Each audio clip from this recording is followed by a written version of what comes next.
Good evening. The Joint Planning Commission and Sustainability meeting of March 6, 2024 is called to order. The Planning Commission meeting, the Commission meetings are being broadcasted live on Glendale TV, viewable on Spectrum Cable, Channel 6, and AT&T Uverse, Channel 99. Meetings are also streamed live in high definition HD on the city's website, glendaleca.gov/live, on youtube.com/myglendale, and on Apple TV, Roku, and Amazon Fire devices using a free app called Cablecast, and choosing Glendale TV from the menu. Meetings are also archived on the city's website for viewing anytime at glendale.gov.agendas. For public comments and questions during the meeting, please call 818-937-8100.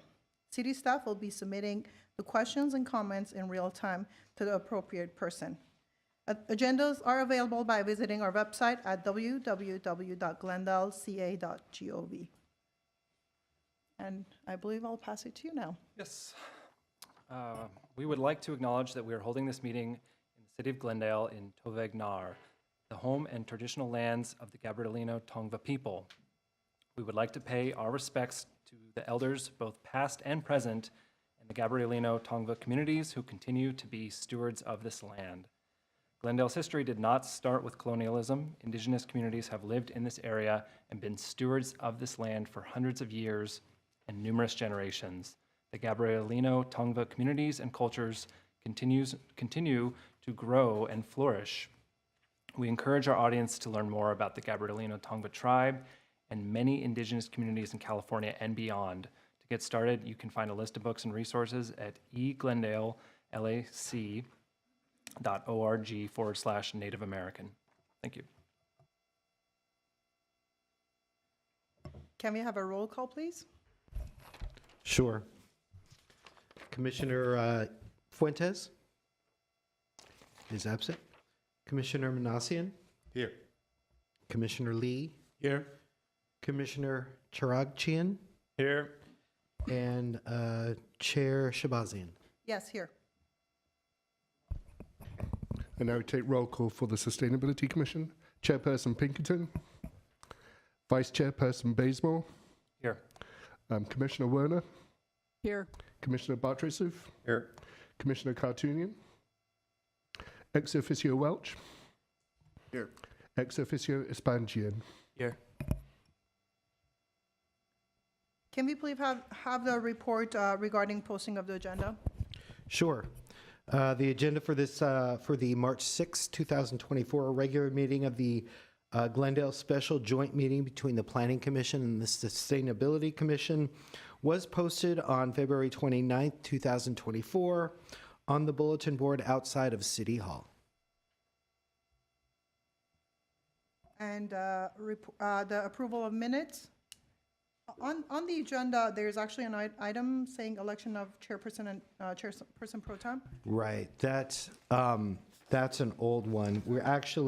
We have no minutes tonight. We're just going to go to the reports information. Okay. You know what? I opened the wrong agenda here, so I'm looking actually at myself here. Okay. So, 1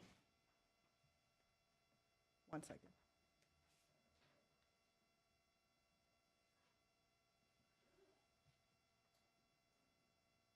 Do you want me to read the? Okay. That's. I think the first item on the agenda would be the item we're all here for, the report, the agenda, that's the report, the proposed bike network map and proposed implementation phasing of bike network for the city of Glendale. Can we have the report for that, please? Staff presentation.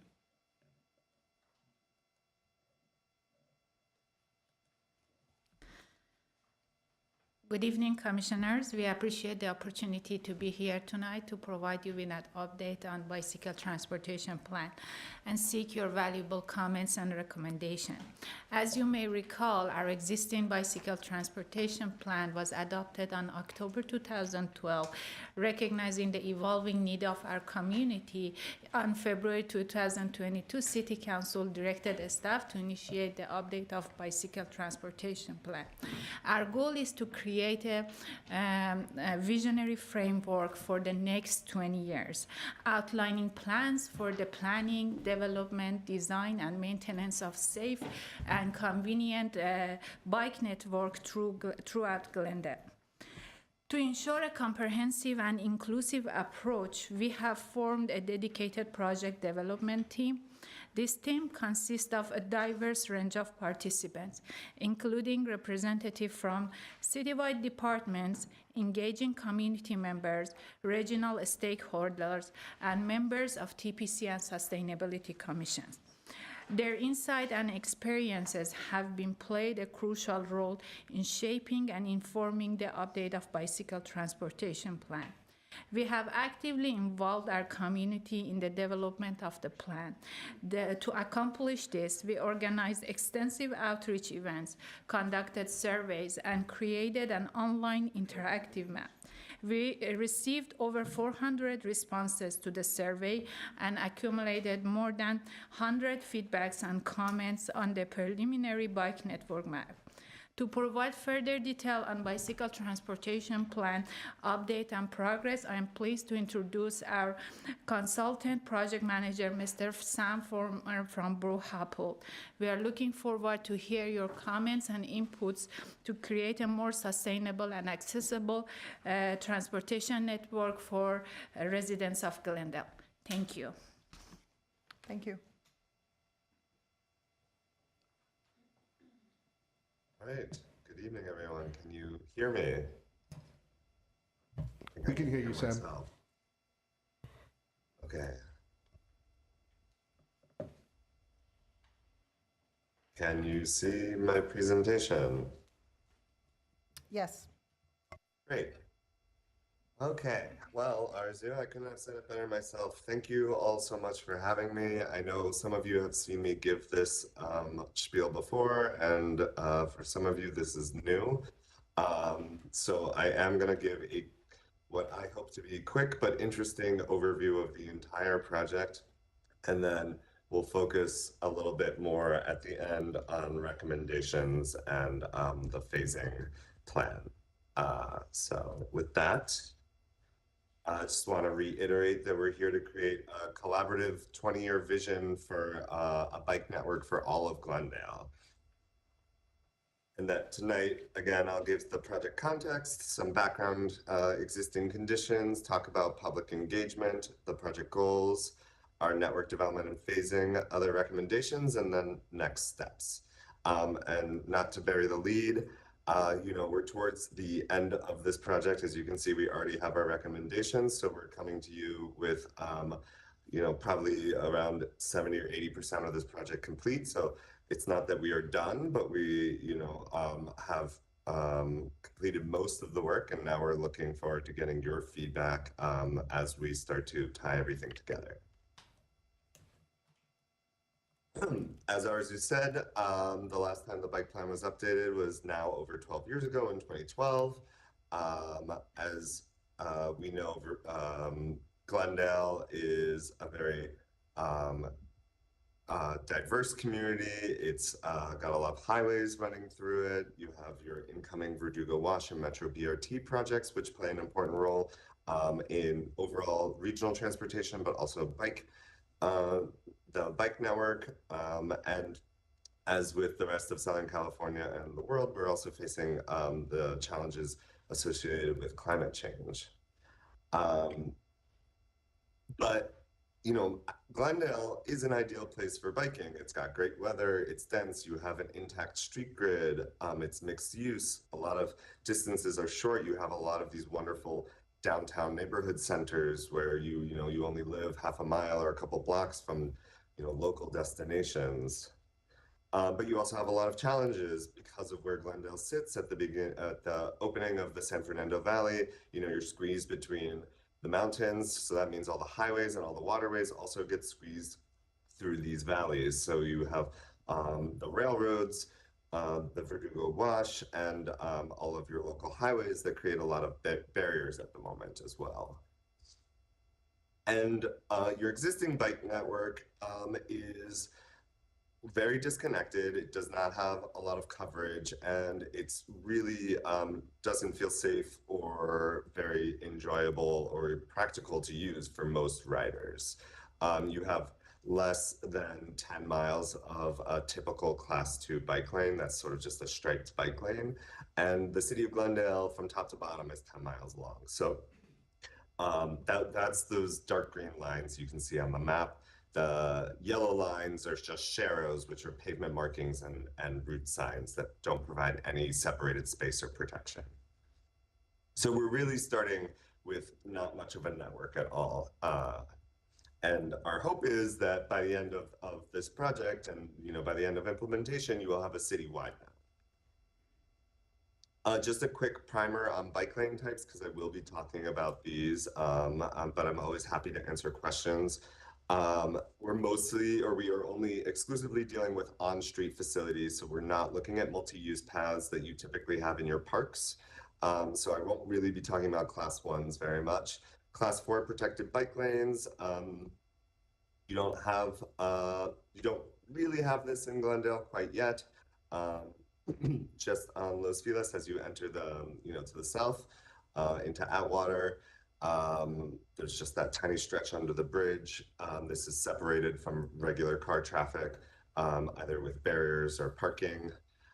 Then, as I was just talking about, you have your standard class 2 bike lane. We'll also be recommending class 2 climbing lanes, which is a bike lane in the uphill direction, and then sharrows or class 3 facility in the downhill direction. That's to provide people separated space for that slower speed uphill, and then they can ride in general traffic downhill because you can maintain speed.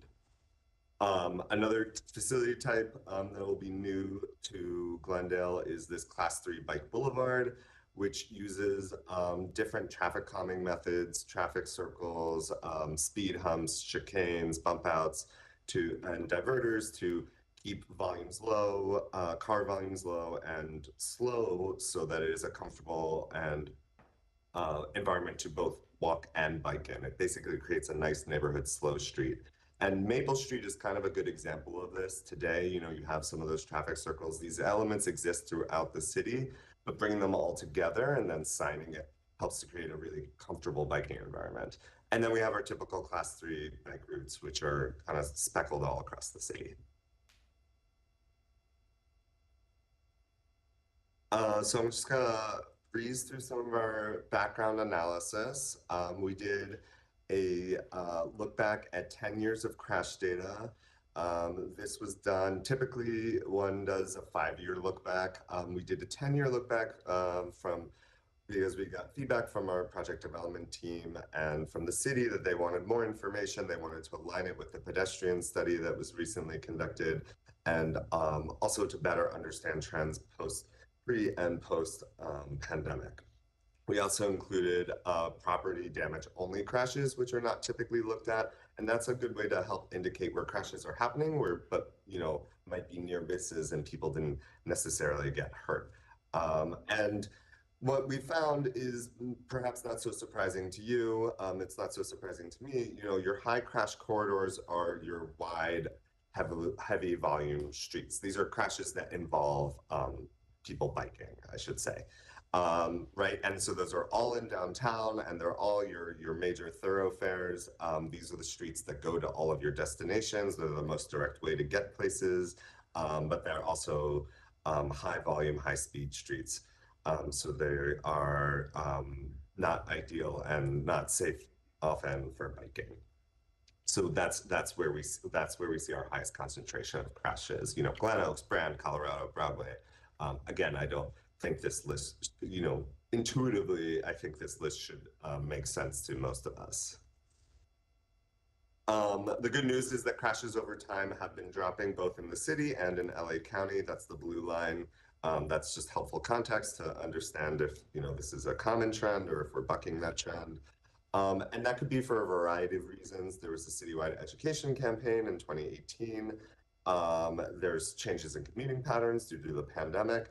And then there could just be an overall decline in biking. So fewer people biking might mean that there's just fewer people having crashes as well. So that's not necessarily a positive indicator. But we can't say for sure based on the data what the causality is, but these are other trends that might point in that direction.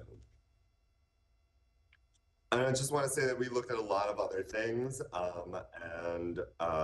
including trip potential and local destinations. We mapped a lot of what the public feedback we got. We looked at topography, and what's interesting is that downtown and West Glendale represent a lot of the major factors explored. They overlap, right? Like downtown Glendale is flat. It's where your major destinations are. It's also where your most crashes are. It's where your communities of equity concern are. It's where we heard the most from public engagement of where people want safer and more connected biking infrastructure. So all of those factors overlap, and people want to see, all of these point to creating a safe and connected bike network in downtown, but also in the rest of Glendale. Arzu touched on this a little bit, but I'll go into a little more detail. We had an extensive public outreach process.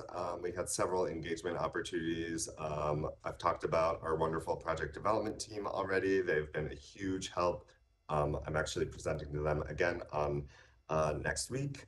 And they've just been so great in, learning about the city and, putting us in touch with people and getting people excited about the project. We've had an online survey, which we've also distributed in person. We had pop-up events, we had open houses, we had our project website and online web map, and we distributed information through a whole host of methods, which are also listed here.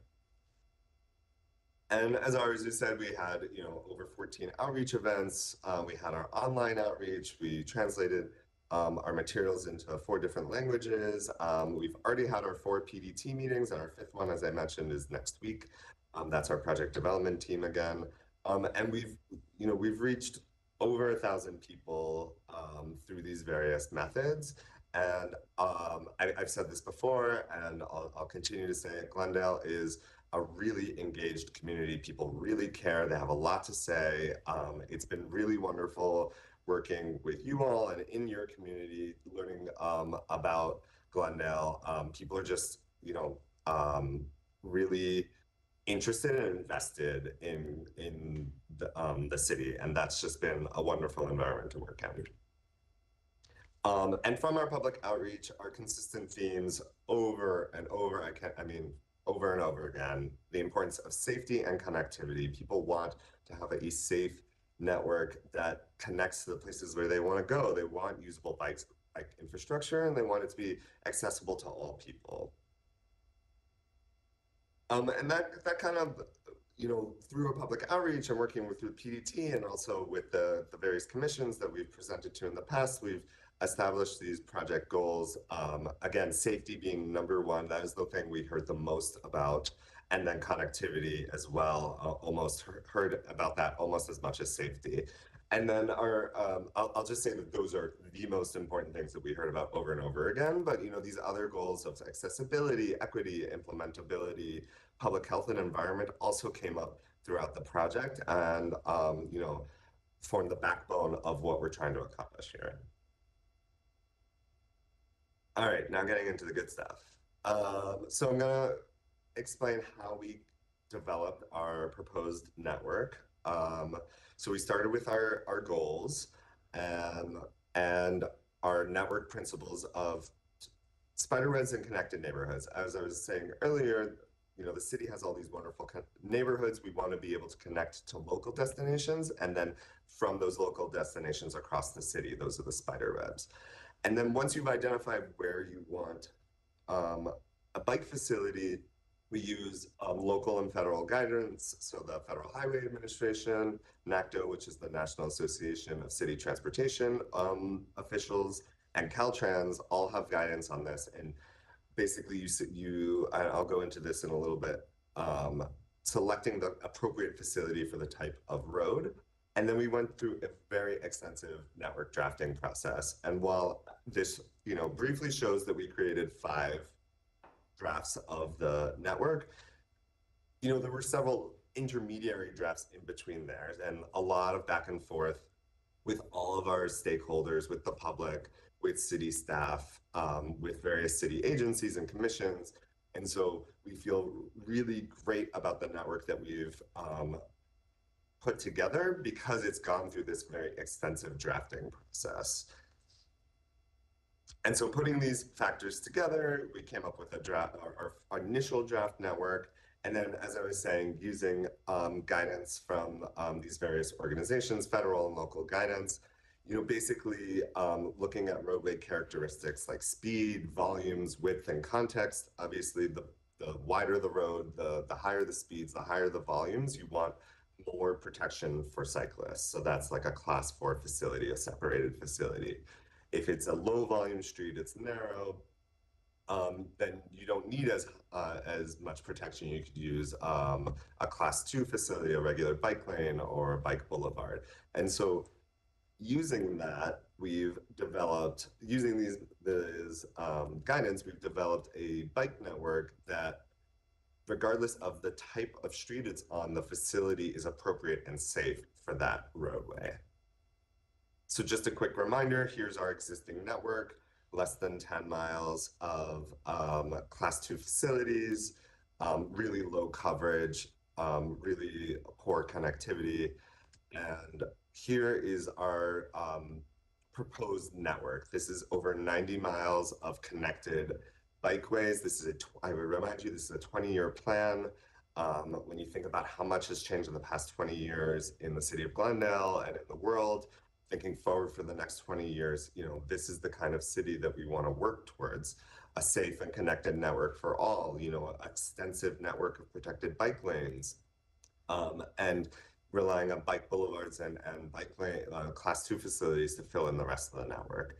You can see that over half of the network is a class 4 facility. That means that's really amazing. People are going to be able to bike all across the city, around downtown, even from North Glendale to South Glendale in a class 4 facility. That really achieves our goals of safety, connectivity of the spider webs that cross the city, and then connecting in these smaller neighborhood areas so people can get to school or the library or wherever they want to go. And then using that, working from there, we've developed a phasing of the projects over the next 20 years. I just want to emphasize that this is a complicated, you're basically, as I said, you don't have much of a bike network now. So it's not like we're building from an extensive network and filling in gaps. We're kind of almost starting with a clean slate. And so there's a lot of different things to take into account. Not just the various criteria that I have listed here, where we were looking at safety, connectivity, community support, trip potential, trade-offs, and social equity, but also, spreading projects around the city, that's geographic equity. And then just making sure that as you build the network over time, it makes sense. You're not building a little piece here and a little piece there, and then they don't connect. You want to start with a strong backbone and then build out from there. So this was both a pretty quantitative analysis, but then there was a lot of adjustments as we went through it to make sure that the network over time made sense and served the major destinations and the priorities that we know the city has. So I'm just gonna walk through that phasing. Basically, we wanted to start with a strong local network in our 3 primary areas: West Glendale, downtown, and North Glendale. This connects people to the major destinations. It connects across these various areas, and then West and West Glendale and South Glendale are connected through the Metro BRT project on Glen Oaks and Central. And then basically over time, we start to fill in the gaps, right? Connect the southern half of the city to the north half of the city, start to connect into those little pieces around the local neighborhoods. In phase 3, densify that network, take on some more ambitious projects such as Glendale and Colorado. And then in the final phase, really just those remaining outer pieces and then Brand Boulevard, which we know will be, of interest and possibly a heavy lift. Hopefully by the time this is built, maybe that conversation will have changed a bit. So that's our phasing. And then again, some of you have seen this already, but I know that some of you haven't. So I'm going to quickly talk about our other recommendations. Lowering speed limits on high crash corridors. There's a state legislation that enables that, localities to do that. Potentially banning right turns on red at unsafe intersections that have a high crash density or where there's going to be future conflict as the bike network is built out. Legalizing sidewalk riding, and then also an extensive education campaign to go along as the network is built out over time. And then, we've started to put together guidance on facility design, and then we want to support biking through other types of infrastructure like bike parking, wayfinding, end of trip amenities like changing rooms, water fountains, exit stations. We've heard a lot about how the traffic signals don't get activated if you're biking, and so providing guidance around that, and so that future signals can also be activated by people biking, and then bike boxes, which we have a couple of photos of on the right, which creates dedicated space at intersections. Intersections tend to be where crashes are concentrated just because there's so much going on. So the more that we can make cyclists visible and create dedicated space there, the safer it is for everyone. And then we've also spent a lot of time talking about lane reconfiguration standards. That's maybe a complicated way of saying redesigning the roadway. A very common way of doing this is 4-3 conversion. You start with a road that's 2 lanes in either direction, and you take out or you reallocate the space so that you have a center turn lane, and then that leaves room for bike lanes. And this has numerous safety benefits for all users. It makes it easier to turn, it reduces crashes, it makes it easier to cross for pedestrians. And then there are thresholds, there's federal guidance about how this would impact, when this doesn't impact traffic, basically. And while this is a little bit outside the scope of this study, the city is updating its circulation element of the general plan, and so part of that, they will be taking this on and developing. The city of Glendale will be developing their own lane reconfiguration standards, and there's guidance again from the Federal Highway Administration, and the city of LA also has its own standards. So I think the city has a strong foundation to work from, and we'll be looking to determine what makes the most sense for the local context here in Glendale. Oh, and I'll just say that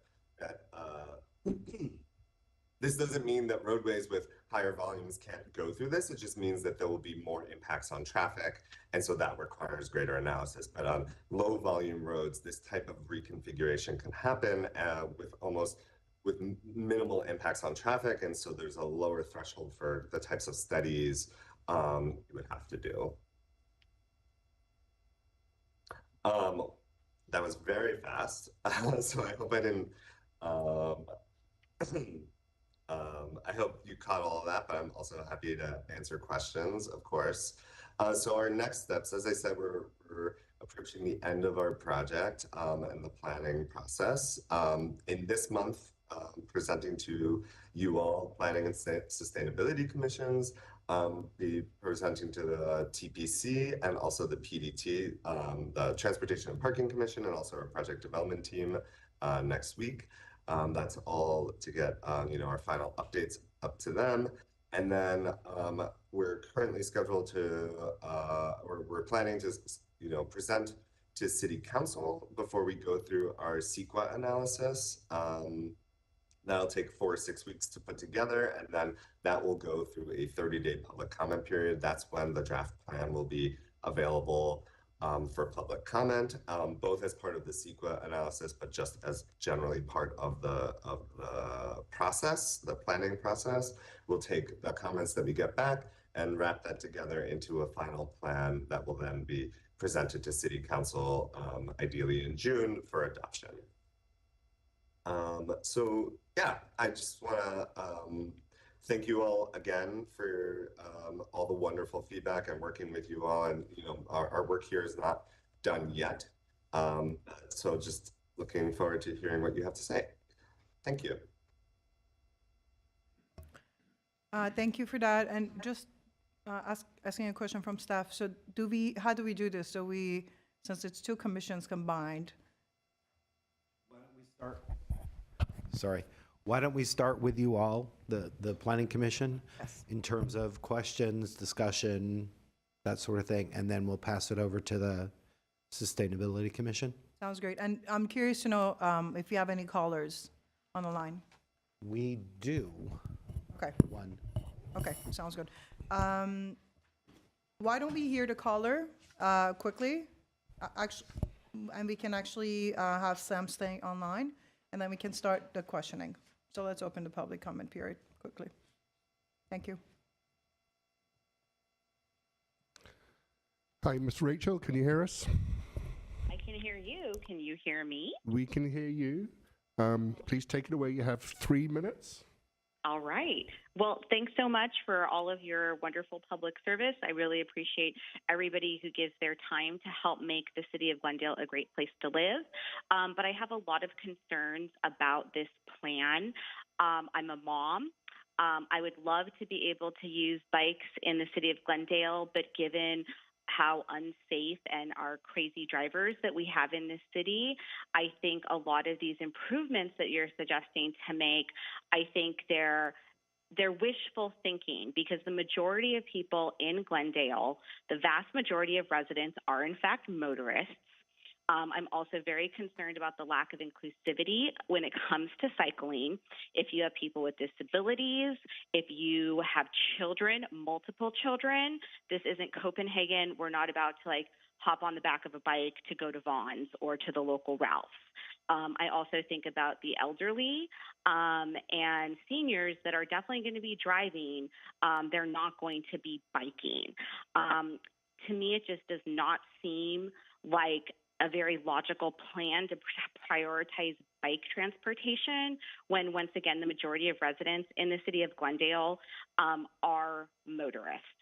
Some of this quote-unquote lane configuration is just another way to say road diet. And as a motorist who is using our streets, I just really am opposed to this and can't wait for it to go through the whole process so that folks that are engaged can understand what this means, because I don't want to have increased gridlock when I'm trying to move around our community for these bike lanes that the majority of people are not going to use, except all the guys in their tight biker shorts going up Verdugo on the weekends and taking over the street. So I just think realistically, this is not prioritizing the majority of Glendale residents. That's it. Thanks. Thank you. No other commenters? We have no other callers at this time. Let's close public comments and we'll pass it to planning commissioners so they can go ahead. I saw. Yeah, Madam Chair, Commissioner Chang, yes, please go ahead. I just need a clarification or maybe more elaboration on the bicycle support facilities recommendations number 4, bike activated traffic signals. I don't know how that works out with the in relations to the pedestrian signals versus automobile signals and how this bike activated traffic signal will fit in. So if someone can kind of explain that a little bit more. And I just have a comment on this. It's kind of being recommended as a policy recommendations. And number 3, legalize sidewalk riding. I don't think that belongs there, but that's my thought. But it may be a suggestion, but policy recommendation. So, anyways, those are my 2 comments. Thank you. I saw another question. Yes. Yes, actually, I have 2 questions. My first question is Madam Chair, sorry, are we not going to get an answer to his question? Like, are we just continuing? Or? No, I think it was a No, comment. well, one was Well, a his question to first- the. Yes. Yeah. So let's address that. I'm sorry. Yeah, I think the first question was, The clarification or elaboration on the bike I think it's- activity traffic yeah, signal. and I think it's I'll let the consultant to hop on, but I think it's most probably referring to class 4 cycle tracks, but I'll let the consultant or the staff address that. Sure. Yeah, I can answer that. So when you are driving and you pull up to an intersection and the light is red, you stop, and there is a loop detector, like below the car that detects that the car is there and knows to change the signal. If you're on a bike, those are not generally configured to detect a cyclist because the vehicle's too light, it's not enough metal, it's not placed properly. And so there are technologies that overcome those challenges. And so you could pull up to a light and just wait forever and it would never change if you're on a bike. And so it's just recommending that in the future, those technologies be used to allow to detect for a cyclist. So that's really all it is. Because we've heard from a lot of cyclists in the city that they'll pull up to a red light and then the light doesn't change because the signal doesn't know that anyone is there. Commissioner, did that answer your question? Yeah, I think so. Yeah, somewhat, yeah. Do you have a follow-up maybe? No. Okay. Thank you for that. Yes. Let's go, since we started with the staff, with the commissioners, let's go through and then once we're done, maybe before we hop to the next commission, we'll do that. Commissioner, you had a question? Yes, my question is, how are we gonna maintain the bike lanes in the future once we get this approved and we start doing all the bike lanes and all that stuff? I personally ride bicycles on Sundays, and I see a lot of potholes. Bike lanes are disappearing. You can, mic is on. I'll have to get close, I guess. Okay. Yeah, my question is that how are we going to do the maintenance of the bike lanes? Do we have any special staff for that? As I mentioned, I ride bicycles and I see potholes and I see the paint for bike lanes are disappearing and it's kind of not visible when you drive a car. So do we have any special task force for that in the future? And the second part question is that this is a 20 years plan. Are we going to do the infrastructure the way that it will advance for the next 20 years? Because I see a lot of electric bike riders and they probably need a charging station. So anything in that nature?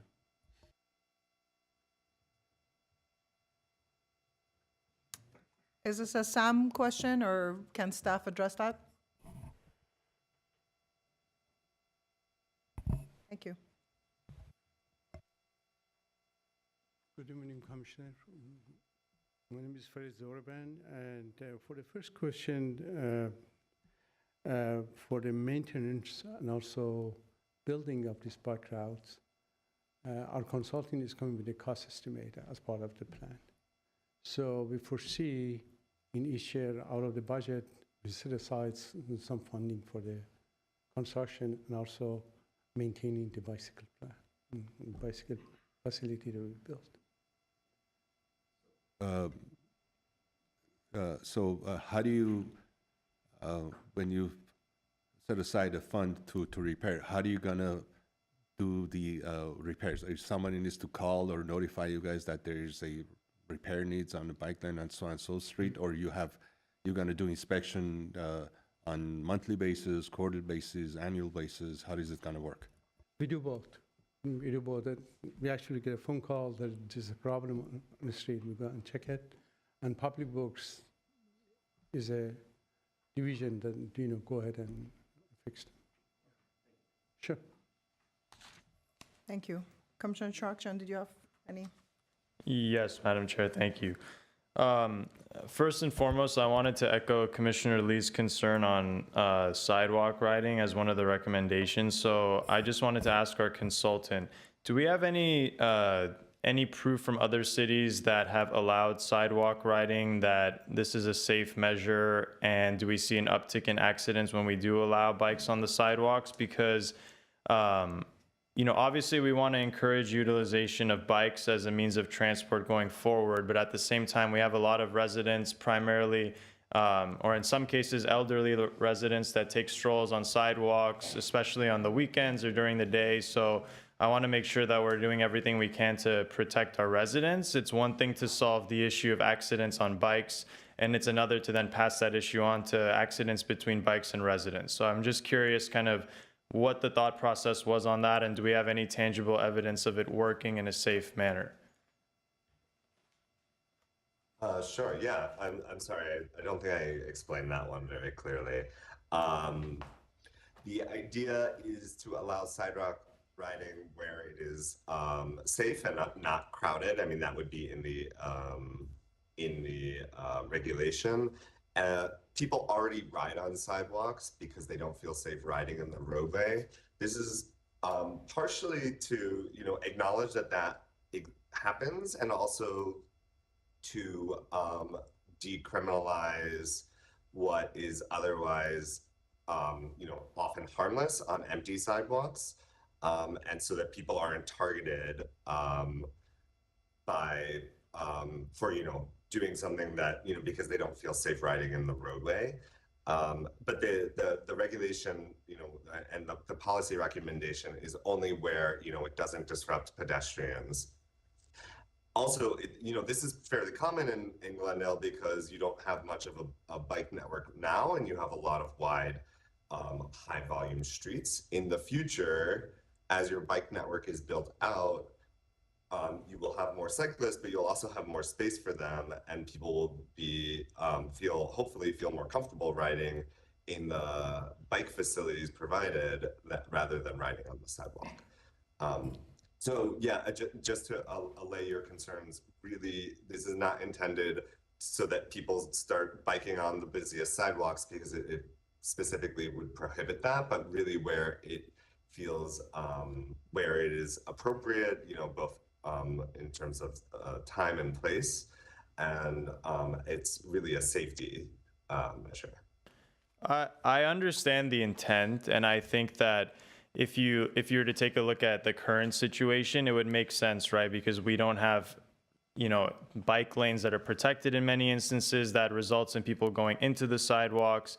And, it's kind of a way to make it worthwhile for bikes when the sidewalks are not busy. I just think if you sort of, I don't know if encourage is the right word, but if you're basically putting it out there that it's up to a biker's discretion to make the determination of going on the sidewalk or not, it's a bit difficult. How are you going to enforce people's judgment in doing so? A lot of time they're moving at fast speed. So I think, ideally we would have a bike network in place that disincentivizes the use of sidewalks, because the bike network is effective. And in turn, we don't need to then allow people to go on sidewalks and leave any reasonable doubt. So that's just, my personal opinion on that matter. Commissioner Strickland, can I follow up on that? Sure, Because sure I think thing, you asked the right question in that. Sam, this is for you. Commissioner Strickland asked you about if there was any study that was done or any data that when you're making this recommendation as to if any of the other cities or any other places you have any data between, on this, bicycle using the sidewalk. Yeah, I don't have, I'm sorry, I did not address that part of your question. I don't have that right at my fingertips, but this is a pretty common policy. Again, I think most people who are riding on sidewalks are not aware whether or not it's illegal or not. They're doing it because they don't feel safe, but they're trying to get home from work, or to work, right? And so this is a way of decriminalizing that activity and not targeting people that are just trying to, go about their day. I can, we can go back and pull together some examples of where this has been implemented, and other enabling legislation, but I don't have that right with me at the moment. I guess what's concern is that I know that you don't have that on this report here, but I'm pretty sure if the bikes are on the sidewalk, there must have been some sort of an accident between the pedestrian and the bicycle. So I guess we're looking for some data on that type of incident, if you have any. And I'll add something to that before, if you don't mind, Commissioner. I know you have more to say. We need to consider that Glendale is a unique city, as we are one of to put it just bluntly, we're one of the most unsafe cities in California when it comes to traffic collisions. So we do have to be careful when planning for cyclists as well. Having a connected bike network, a safe bike network would be important, but I think our city becomes a bit more challenging when we have policies in place that might harm those that are going to be riding on the sidewalk. Usually, and this is a NACTO number actually, majority of bike lanes, especially bicycle class 2 and 3s, are used by white men. So we need to look into how, and I feel like I'm kind of going away from the conversation, but how we can bring in the equity portion of building a bike network that's going to allow others. And I don't think this is a way to go forward. It is, I believe, by California Vehicle Code, it's illegal to drive on sidewalk unless a city allows. So currently, I'm assuming that City of Glendale doesn't allow that, even though we see it. But I kind of have to echo what my colleague says because of the unique way our city is operating.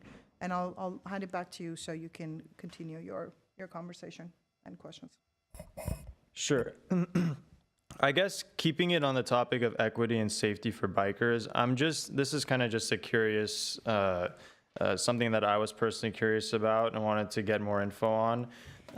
How did you come up with the delineation between class 4 and class 3? And how was it determined that we would propose, I guess, almost 50% of them being class 4? And in turn, is that going to result in more lane reconfigurations?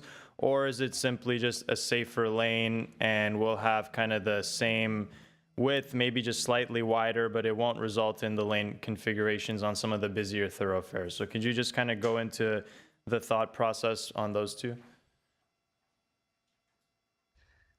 Yeah, so to answer the first part of your question, the process is first you identify where you want your bike network to be, and then you figure out what is the appropriate facility for that street. So for streets like Colorado or Glendale or Brand or Central, those are wide, high volume, high speed streets. So the only appropriate and safe facility type would be a class 4 facility. You wouldn't use a class 3 facility on a street like that. It wouldn't be safe. And then on your neighborhood streets like Maple or Duran or Luis, those are narrower, they have lower volumes, they have lower speeds. And so according to the guidance, the appropriate facility there would be like a class 3 or a class 3 bike boulevard. And then, on something in between like Sonora, a class 2 facility is appropriate. So that's how that's determined. And so a lot of your streets are pretty wide and have high volumes, and that's also where people want to go. So to have a facility there, you basically, in order to make it safe, it needs to be a protected facility. So that's the first part of your question. And then to answer the second part of your question, you're right to point out that a lot of this will require reallocating road space. That might mean narrowing lanes, be configuring a parking lane or a through lane. And so, yeah, a lot of these streets will be narrow to create space for these bike facilities, especially the Class 4 facilities. Understood. Your explanation makes sense. Just one more question. It's regarding another point of reference to study. So Figueroa, going from downtown, I guess, past USC, instituted bike lanes and kind of changed how the traffic signals are and added a bunch of bus stops along the bike lanes. I was curious if you have any information on how that's worked out in terms of traffic. As someone that's used the street quite a bit over the last 10 years, I'm not, I don't know whether to say, traffic has gone worse necessarily, but it appears that way just in using the street. So I'm just curious, do we have actual data? And has it been a safe implementation? Because I believe the bike lanes do have small barriers from the traffic, and that's obviously an even busier thoroughfare than probably any street we have in Glendale. So just curious if you looked at FIG or any other examples in LA that have, either been successful or not so successful.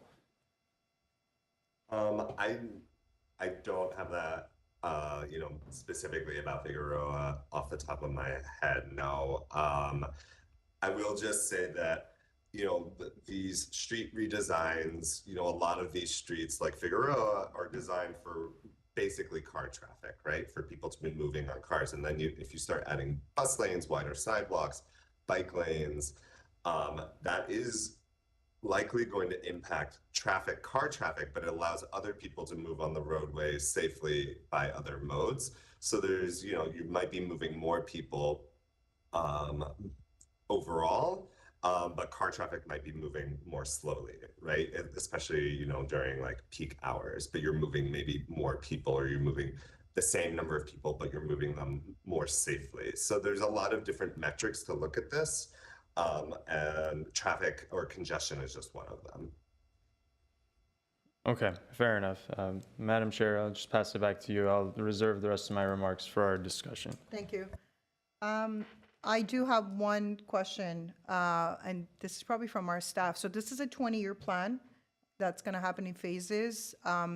Curious to know what we are looking at. So is phase 1 the next 5 years and so on, or what is the plan for actually implementing this, our bicycle plan?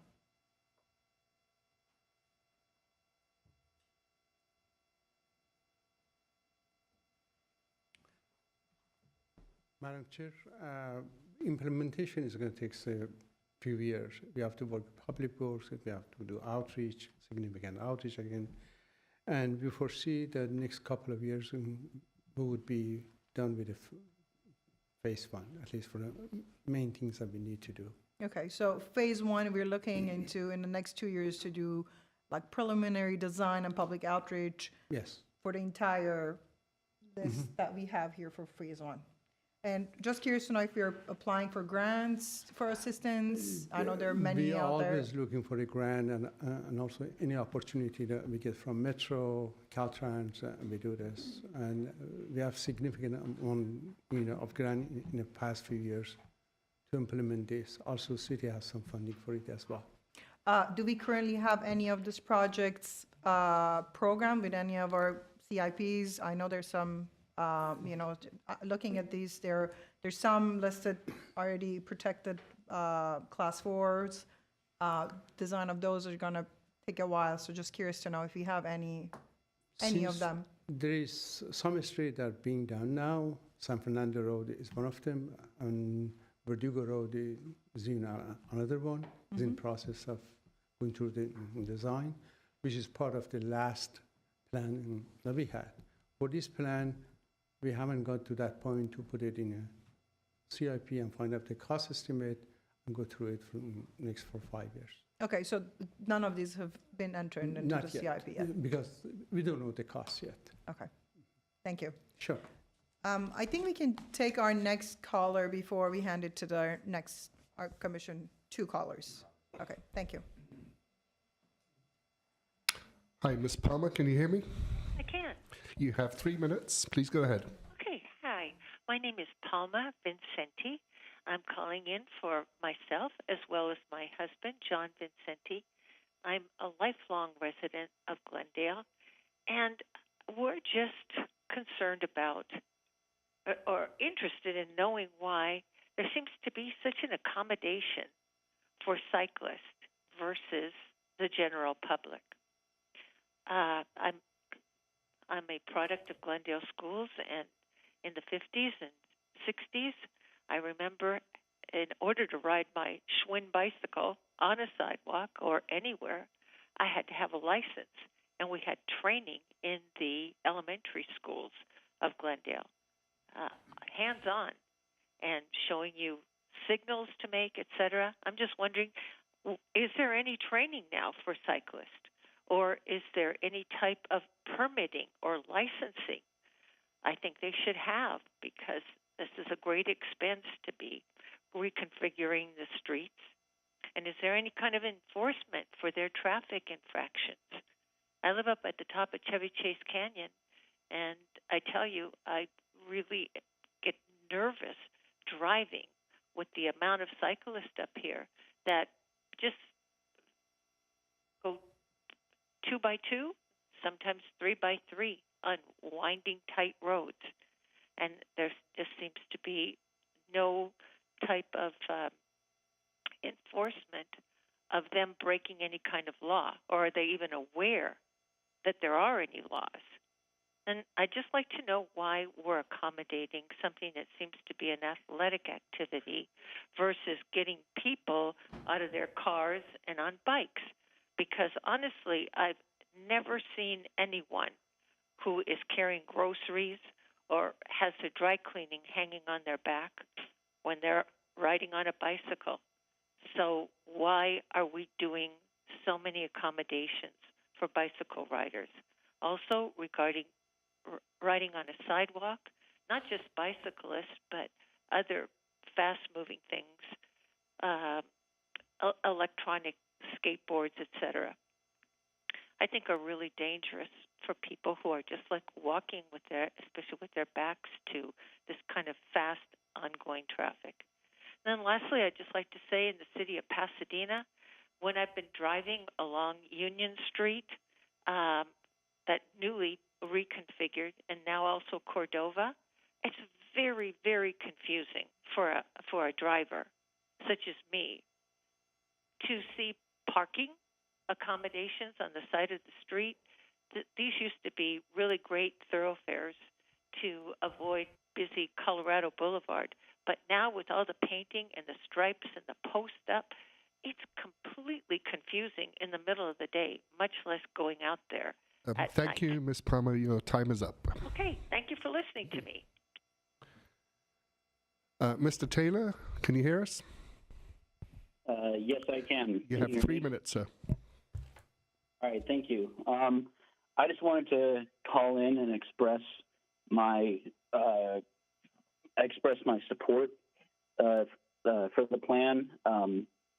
I've been following it for some time through the outreach program, and I'm glad to see all the suggestions that the community has brought forth have been added to the plan.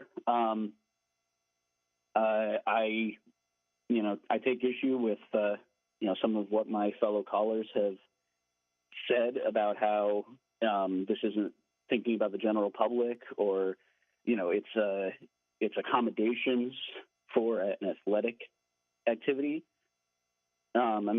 We are in a climate crisis. We're trying to cut down on driving and carbon emissions as much as possible. And the idea that cycling is just an athletic activity is just kind of absurd to me, when cycling represents one of the most accessible types of alternatives to driving you can get. We should be doing as much as we can to encourage it, to encourage walking and cycling. And also, on the point of accessibility, one of the other callers brought up, people with children, people with disabilities. not biking. Well, you know, children and some people with disabilities can't drive. So expanding bike lanes in the way that the plan is proposing, I think would be a great step to encouraging as much biking as possible. I think it would make the city more accessible and get as many people out of their cars as possible, because if we get more people in their cars, you know, we don't need as much road space for people because bikes and public transportation are a much more, you know, efficient use of road space. So I'm not an athletic cyclist. I'm a commuting cyclist. I use it to get around, and I would be doing that a hell of a lot more if we had Class 4 bike lanes and the bike plan in general implemented. So please do it. Thank you. Do we have any more callers? At this time, we do not. If planning staff or planning commission doesn't have any questions, I request for a short break before we move to the Sustainability Commission. That's fine. Okay, thank you. It's 5 minutes, let's say? That be sufficient? All right. Be back. recess.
invite Vice Chairperson Bazemore to ask the Sustainability Commissioners to ask questions of staff and the consultants. Absolutely. Okay, well, I'll turn it over to my commissioners. Then, does anyone want to start with their questions? I have a question. On the streets that would be losing a lane, do we have a map of those specific streets? Like the high volume and low volume streets? Yeah, we can share a map of that. I don't have that with me right now, but we can share that after the meeting. Yeah, that's the kind of thing I think the public would be extremely interested in, the motoring public especially. And also, just for the record, the California Vehicle Code, Section 21206, grants local governments the authority to set their own rules regarding riding on bicycles. Just last year, the City of Los Angeles adopted a policy for unincorporated areas of Los Angeles to allow bike riding on sidewalks in certain areas. So typically a city will say in business districts you can't, but in a residential one you can, that kind of thing. And I would hope that there are clearer markings on the sidewalk. I did see that done when I was in Amsterdam. They had a white line down the middle of the sidewalk and little bicycle symbols, so you knew that you were sharing the sidewalk with a bicyclist, and people would make sure that they were standing on the right side of the street. Though I hear everyone who's expressed concerns about, pedestrian, bicycle, possible impacts there. But so I agree with one of the callers that mentioned about, we do have more. Almost everyone in Glendale has access to a car. I'm not sure about, people getting on bicycles, especially the elderly and people with disabilities and so on. So when we talk about equity, that's another form of equity that we need to be thinking about as well. And also, let's see. I think before you continue, Commissioner, we're going to start with just questions, and then we'll questions, come back. okay. We'll actually hand it back to planning. They will do their discussion. Oh, and okay. Then as I understand it, we'll come back. We'll come back, okay. Additional discussion here. So, okay, so another question. I know one of the other ones had also asked about this too, but I didn't see anything about bicycle licensing. I don't, was that not in the plan? Or is it something that could be added to the plan? Because I too remember the days when you got a sticker on your bicycle that showed that it was registered and you'd done your training and that kind of thing. And it seems like it could have a fee attached to it where that could help pay for some of the bike lanes and, maintenance and things like that. So, and that's it for me for now, question-wise.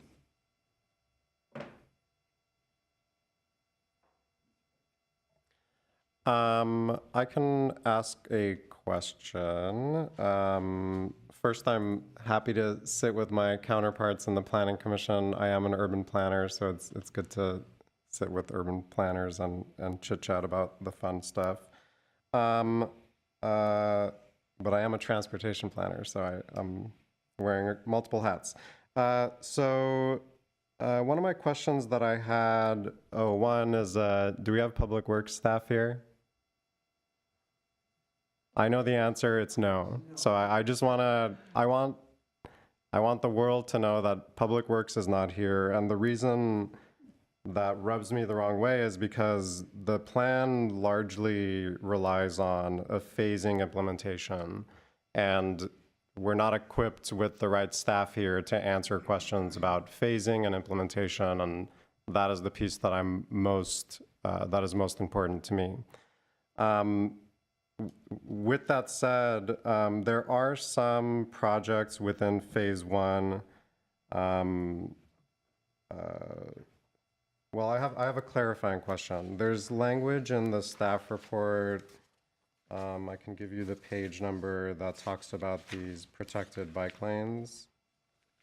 So if we can go to page 5, on the bottom it says class 4 protected bike lane.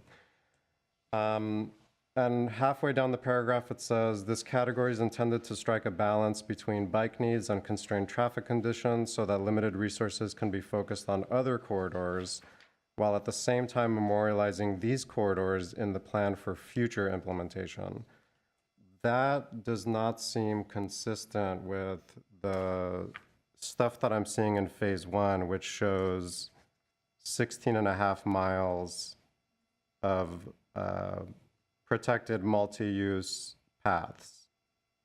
So can we reconcile those two seemingly contradictory policy points?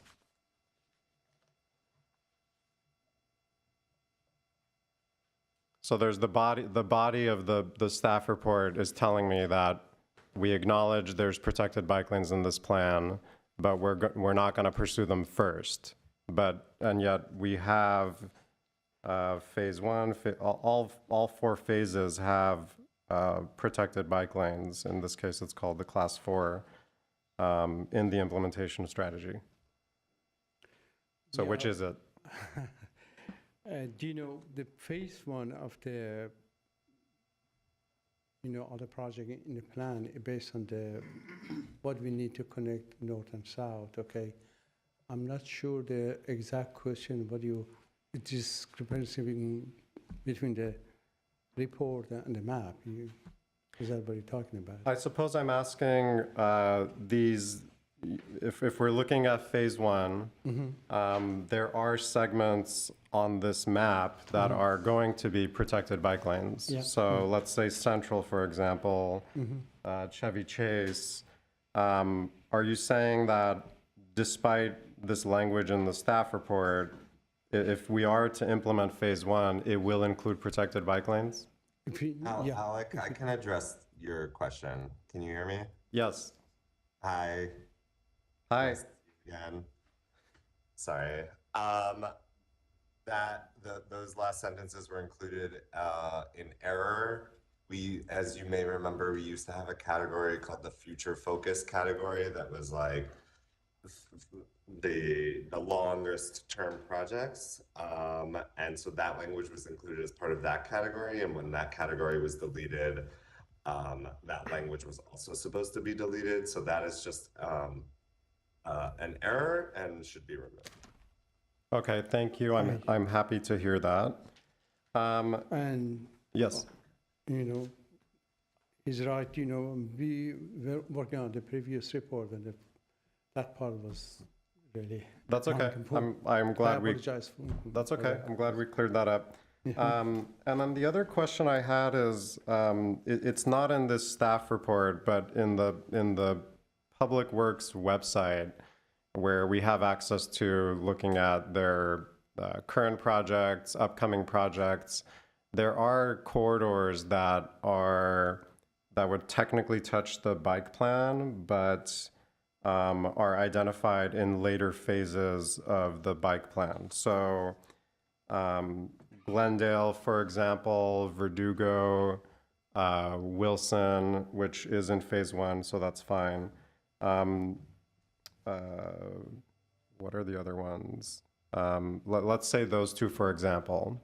If we have capital improvement projects coming on corridors that are in the bike plan, but are, in this exercise is slated for a later phase, what do we do in that case? Are we skipping? Are we putting the bike plan on hold because it's technically we're not in that particular phase, or are we going to pursue options because we're ripping up the street and starting from scratch? This is a very good question. I'm always concerned about this. In the past plan, we had short-term, long-term, and mid-range running, which I was in disagreement with it. So phases is different. We can take any project from phase 2. For example, if there is a rehab project going on Glendale Avenue, we are not going to say, okay, this is in phase 4, we're not going to touch it. We definitely bring it up and give it criteria to do that. That's a policy of the city and Public Works. Okay. So that's definitely I gonna guess. happen, yeah. Okay, great. I guess I would, well, I'm going to shift to a comment and it not be a question, but I have a comment on the way that this, the phasing is being done. And then one more question about the scoring or the weighing of the various, let's say, elements that brought us to this type of phasing. So, yeah, page 8 is a table that illustrates the weighing and ranking of the various corridors and essentially how we got to this phasing schedule.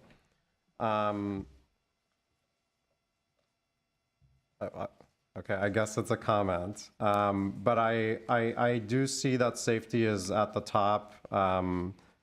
I am a little bit concerned about how it's seemingly equally, almost equally weighted to connectivity.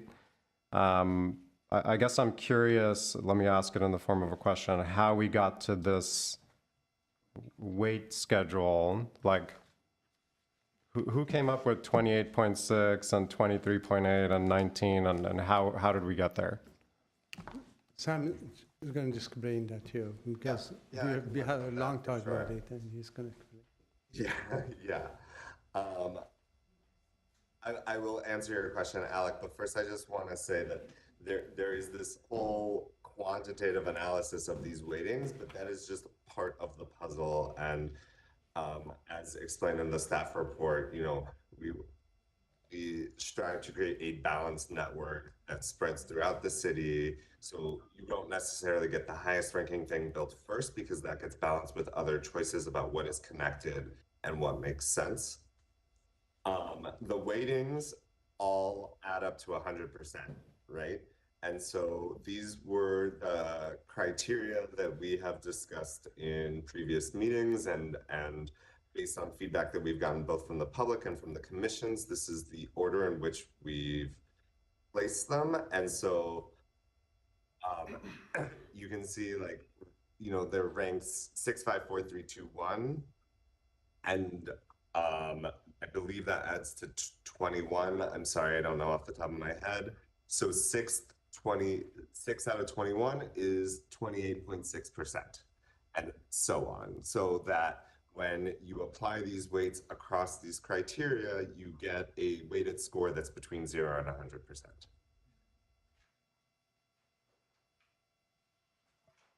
Again, I want to stress, I don't want to overly emphasize this process because while we started here, we then moved things around between the phases, again, to make it make sense. And the phasing is still in draft form. So if you have comments and you think that something should be moved between phases, I think that you know, we're very open to that. That's part of this process.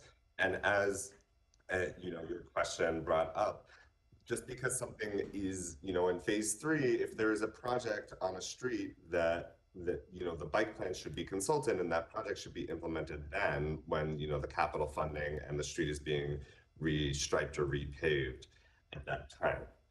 So this is, you know, guidance and starts to, you know, like put what the most, you know, the priorities are, because you can't build it all at once. But it's also not set in stone. That's helpful. I have comments about that, but I guess I'm holding that. So I believe that's it for questions. I do want to ask just like a procedural thing. I have comments about sidewalk riding, and I know there's been a lot of commentary on the other side, and I want to be able to address that before the Planning Commission deliberates. So how do you want to handle that? Go ahead. Let's hear it. So I have a thing or two to say about sidewalk riding. I brought this up as a policy recommendation for many reasons. One is that as a transportation planner that works in the city of Los Angeles, in the city of Los Angeles, the city does allow sidewalk riding. There's no restrictions to doing so.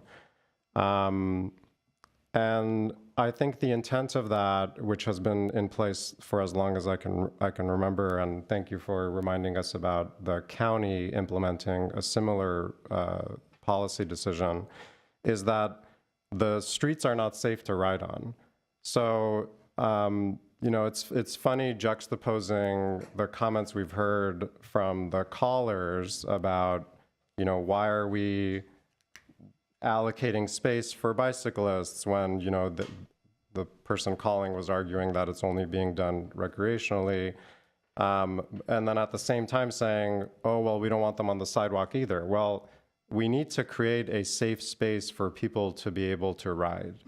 So if we're not in a position of creating safe spaces on the street, we should allow for people to be able to ride on the sidewalk. And the caveat to that is that they do it safely. So as was mentioned, the vehicle code does allow, the state vehicle code does allow for sidewalk riding so long as it's done safely. So local law enforcement can enforce state law and ticket a bicyclist on a sidewalk if they are posing a threat to others. So that is, Glendale policy aside, that is something on the books that a local police officer can utilize and enforce.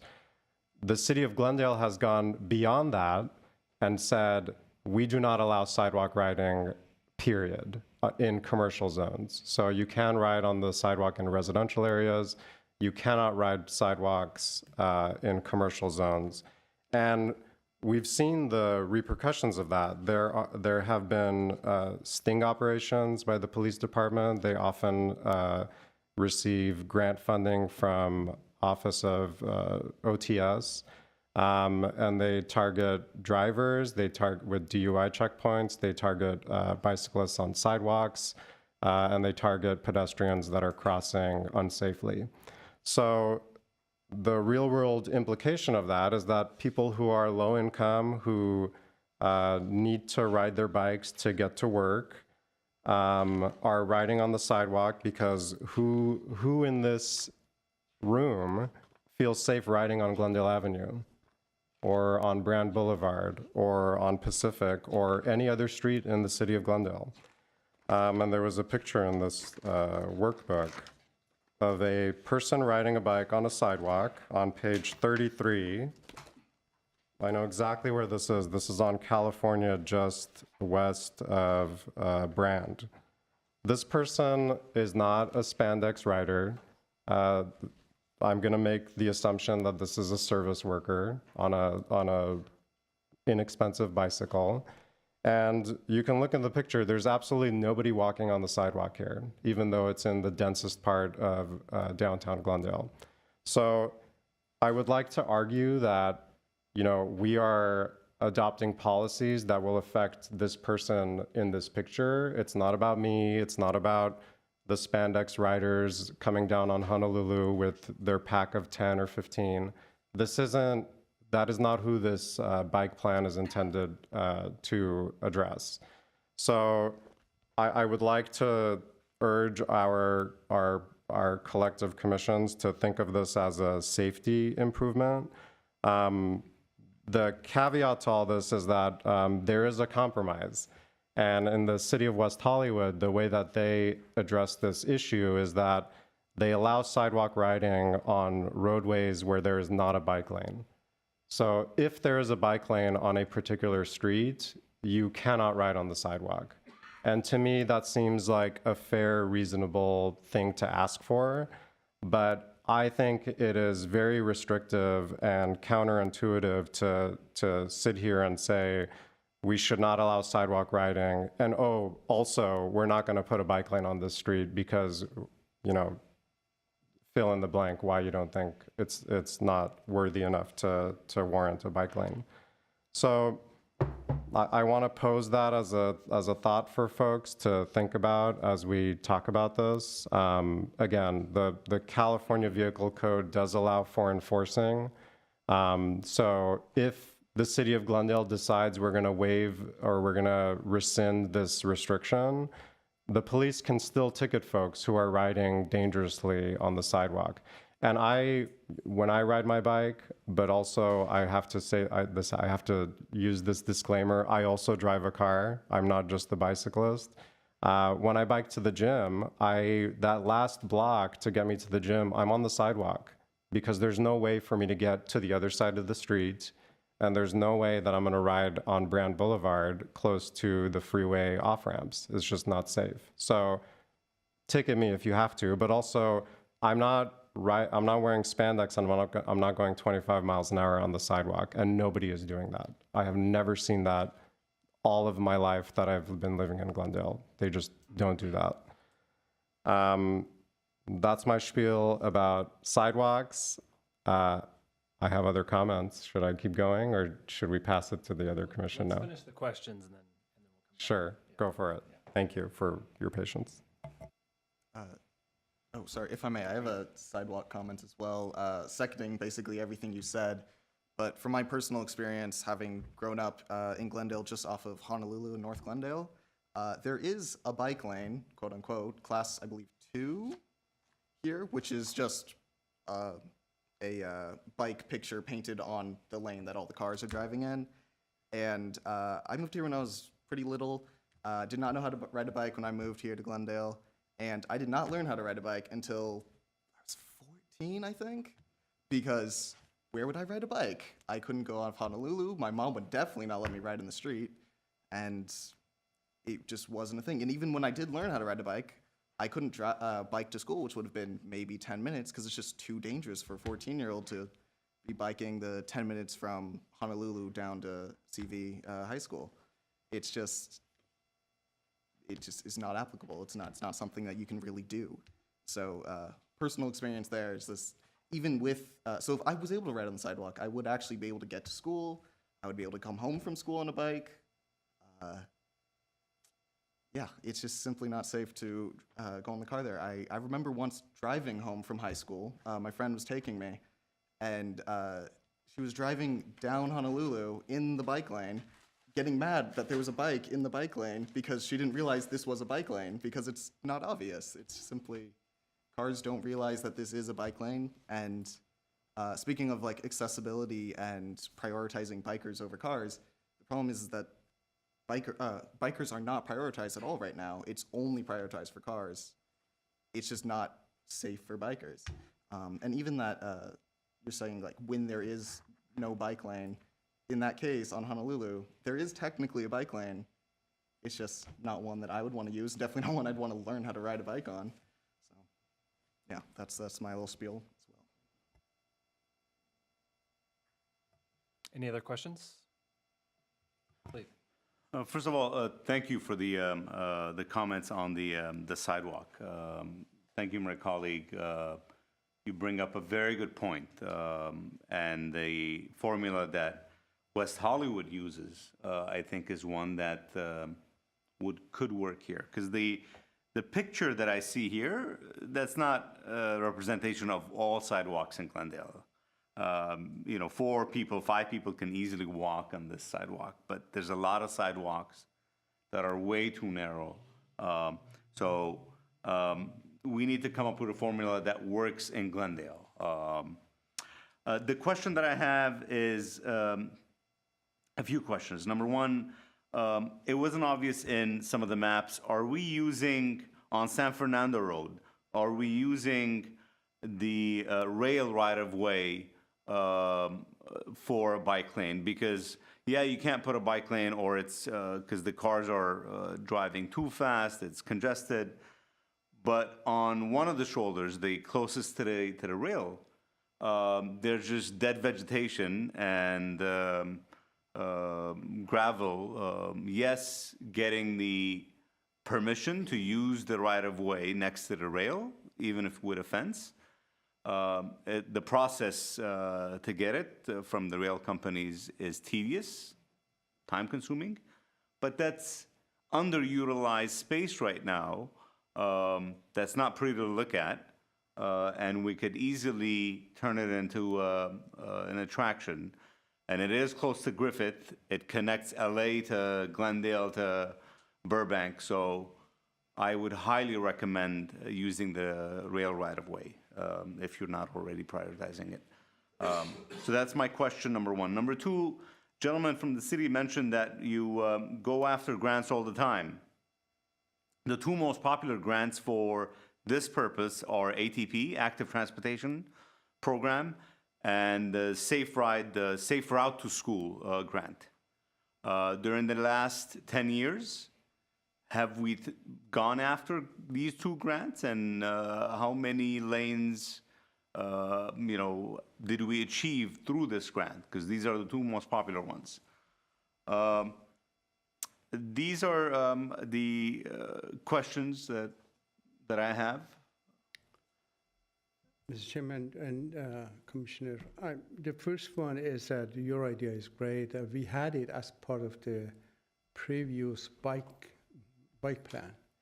But about 2 years ago, Metro came to us as part of the high-speed rail and asked us that, we want you to take this plan, which is supposed to be next to the area you're talking about, because we need this right away for the high-speed rail.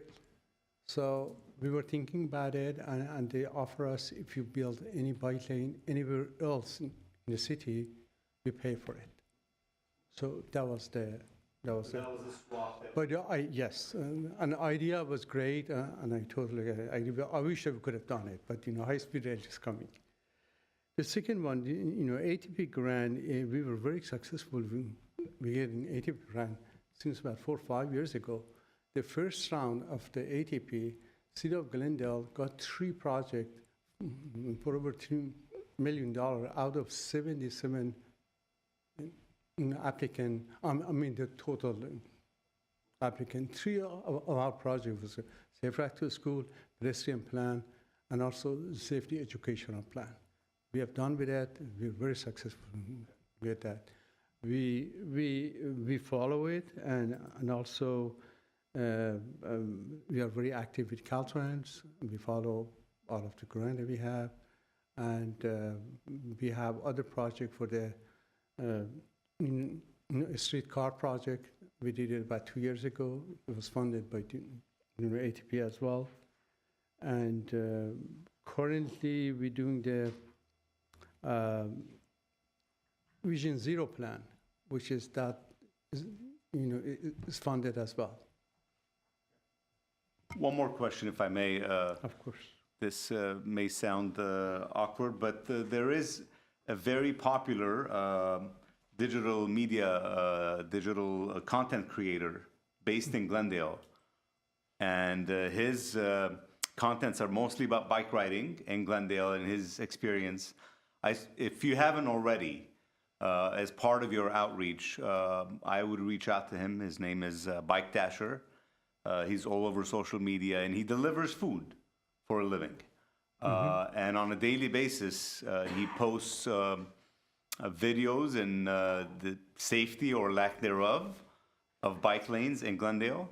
And he has a really good following. I strongly recommend considering some of his videos, or even him, to brainstorm and see what works and what doesn't. This guy's on the street every day. Absolutely. Thank you very much for that.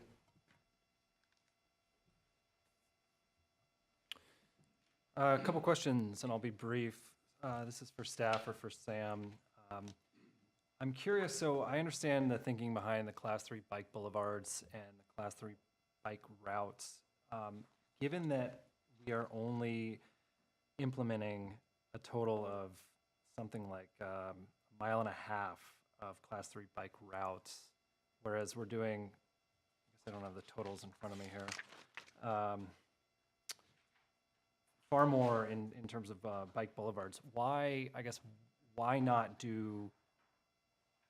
just do the bike boulevards? What's the thinking behind these very short segments that are bike routes only? So that's exactly right. They're for these short segments that are a block long, half a block long, that are connectors that are restricted for other reasons and wouldn't be appropriate for a bike boulevard. So yeah, in total, it's what, 1.6 miles, but that's spread out across the city, and some of that, those are only on streets that are where it would be appropriate. Okay. So low volume, narrower streets. Okay, thank you. And then the other question I have regarding the bike boulevards class 3 is, I think in one of the previous discussions we may have had when this came to sustainability was, or maybe it was in a different setting, but why, or not why, is there the potential to upgrade? I think this phasing, it looks like this is mainly for new bike facilities. Is there also consideration being had for upgrading some of our existing like class 3 bike boulevards class 3 bike routes into bike boulevards? Or is that actually in this already? Yeah, that was great feedback we received last time, and so we looked at the existing class 3 facilities and evaluated which ones would be appropriate for upgrading to a bike boulevard, and that has been wrapped into this current version and phased into this current version. Okay. So those are already included. Does that address your question? Yeah, it does. It does. Okay, great. Okay. Yeah, thanks, Sam. I will, unless there's any more questions from the Sustainability Commission, we'll go ahead and hand it back to our planning partners here. Thank you. Public comments is closed, and it's time to kind of deliberate and talk. So let's start. Thank you for further explaining about the sidewalk. I'm still not totally convinced. I'm not worried about the bikers. When I'm walking on the sidewalk, I'm more worried of the pedestrians whose eyes are glued to their phones. I run into them all the time, and sometimes I myself do that. So if you have a bicycle on the sidewalk, what is going to prevent that person whose eyes are glued on the phone running into the bicycle? And the bicycle is doing whatever it can to avoid that. So I'm not still totally convinced that these two are good marriages. Unless there's a really sound evidence or data that says, hey, you know what, this has been going on for several years and we didn't have any issues with that. Everybody's all honky-dory. I'm fine with that. But thank you for your explanation. And, I do see that point. But I'm more worried about with the cell phones and with all these things, it's not just the cyclists, but it's also the people who's occupying the space, who's not watching for each other. I mean, I run into people, but what's going to stop them running into the bicycle? So that's my concern. Thank you, Commissioner. Sure. So I just want to start off with some general comments, and then I'm just going to go through the recommendations just quickly one by one with brief comments I have on each, and I'm going to defer to sustainability on the phasing and implementation as it's more of your guys' expertise. So I guess first and foremost, just at a higher level, car ownership is a big part of life in California, and I think that's part of the reason we're here is because we don't have many people utilizing our bike lanes. That's due in part with lifestyle choices, and also, of course, the fact that we don't have safe bike lanes or very usable ones. So it disencourages people using them. I think it's important to note, though, that if you take a look at just about any city, small or large, in Southern California, you're looking at a car ownership rate of anywhere from 85 to 92%. And if you compare our communities to other states and other parts of the country, we're just about at the top at almost all of those rankings within our state. So obviously there's multiple reasonings for that, including distance of transport and commutes. And just because someone owns a car doesn't mean they don't also own a bike or want to use a bike. So I don't bring it up as kind of just a singular comment. I just think it's a nuance that we have to incorporate into our discussion, because while we do want to create a safe space for bikers, we also need to make a point to accommodate our motorists, make sure that we make our roadways safer, and also don't increase traffic and make it inconvenient for motorists to use our city. You know, because I think our city, compared to a lot of other cities in Los Angeles, has, you know, more convenient roadways and driving, and it's the safety that's the issue. Of course, we have traffic too, but if you compare us to other cities, both in terms of our freeways and our thoroughfares, I think we are in a better position from a convenience standpoint. So I just wanted to start with that point. I'm just gonna go quickly through the policy recommendations. Lower speed limits on high crash corridors. I don't see an issue on this item, although I would want to know what the proposal is and what the speed limit difference would be. No turning on red lights. I have a bit of a pause on this one. I'm fairly convinced that this would result in an increase in traffic. And knowing how some of the drivers operate in our city, I could see it resulting in a lot of increase in tickets because people won't necessarily listen to it very well. So I do have a bit of pause on the no turn on red lights. I would want to see data supporting, you know, that this would not increase traffic or inconvenience to motorists. As far as the sidewalk riding, while I do think the West Hollywood approach makes sense, I do still have a pause for Glendale specifically. I think that we also need to keep in mind that we have a lot of elderly residents in comparison to, for example, a city like West Hollywood that walk for leisurely purposes or to get groceries or walk their, you know, grandchildren or children. And I think there is some happy medium where it can be allowed in a smaller capacity when there isn't a bike lane. But as Commissioner Kartunian noted, you know, maybe that's only in streets that have fairly wide sidewalks and we make the signage very clear and it's only on a very select basis. And ultimately, if we get to a point where the bike plan is very successful and more people are using it and there are enough lanes, maybe we can, you know, kind of take it back and no longer allow it going forward. So it's still something that I have some issue with or questions on.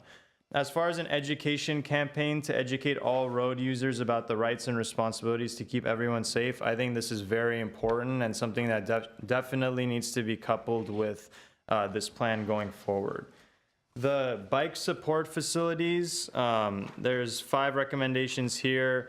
Bike parking, bike wayfinding, end of trip amenities, the activated traffic signals, and bike boxes. I think all of these are, you know, pretty good ideas. I would be in support of just about all of these. I think the traffic signals would be very important, both from a standpoint of notifying of bikers coming, but also allowing bikers not to stall at lights. The bike boxes, I think, you know, we would just need to make sure we're not taking away too much space from streets to accommodate them, but in premise, I understand and agree with the idea.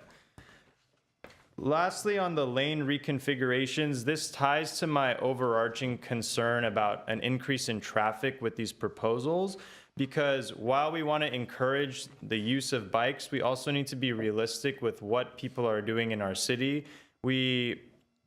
We have a 2-car per household situation in Glendale, which is slightly above that in our state. We also have a very high percentage of our population that are renters. So conceivably, if our bike lanes improve, that could be, you know, a big benefit to our renters, primarily in the DSP. But I think we need to be careful in terms of making our streets safe at the same time. If we're going to kind of eliminate lanes, have one lane with traffic kind of going both ways, utilized for turning left and right, that could be a safety issue, and we could have kind of a buildup of traffic on the single lanes. So I'm not certain a lane reconfiguration makes sense unless it's on, you know, as our presenter mentioned, you know, very limited thoroughfares where there isn't traffic to begin with. But those are just some of my concerns. I think overall it's a fairly good plan, but I do think whenever you guys go to city council, It's very important to include other cities and other streets that have implemented similar plans that have actually been successful and not seen an increase in traffic, because that support data as a backup to this proposal is very important for us to see the full picture, because we need to keep the flow of traffic, making sure that it's optimal for most of the motorists in our city while making our roads safer and giving, bicyclists a better opportunity to use our bike lanes. So apologies for kind of the long monologue, but just want to get all my thoughts out so it's included to City Council. Thank you. Thank you. Commissioner?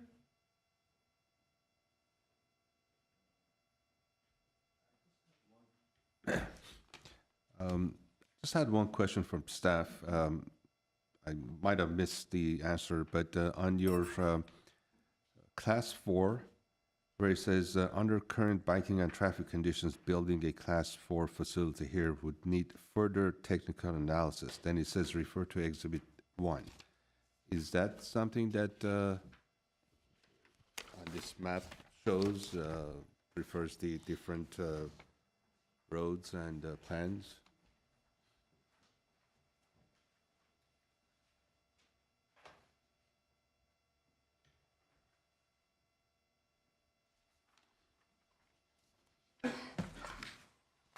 Referring to the Page 5, where it says Class 4, on middle of the paragraph, it says, under current biking and traffic condition, building Class 4 facility here would need further technical analysis. Then on the second paragraph, that paragraph below, it says the Exhibit 1. Is the further technical analysis were done, or we're still waiting for that to be done?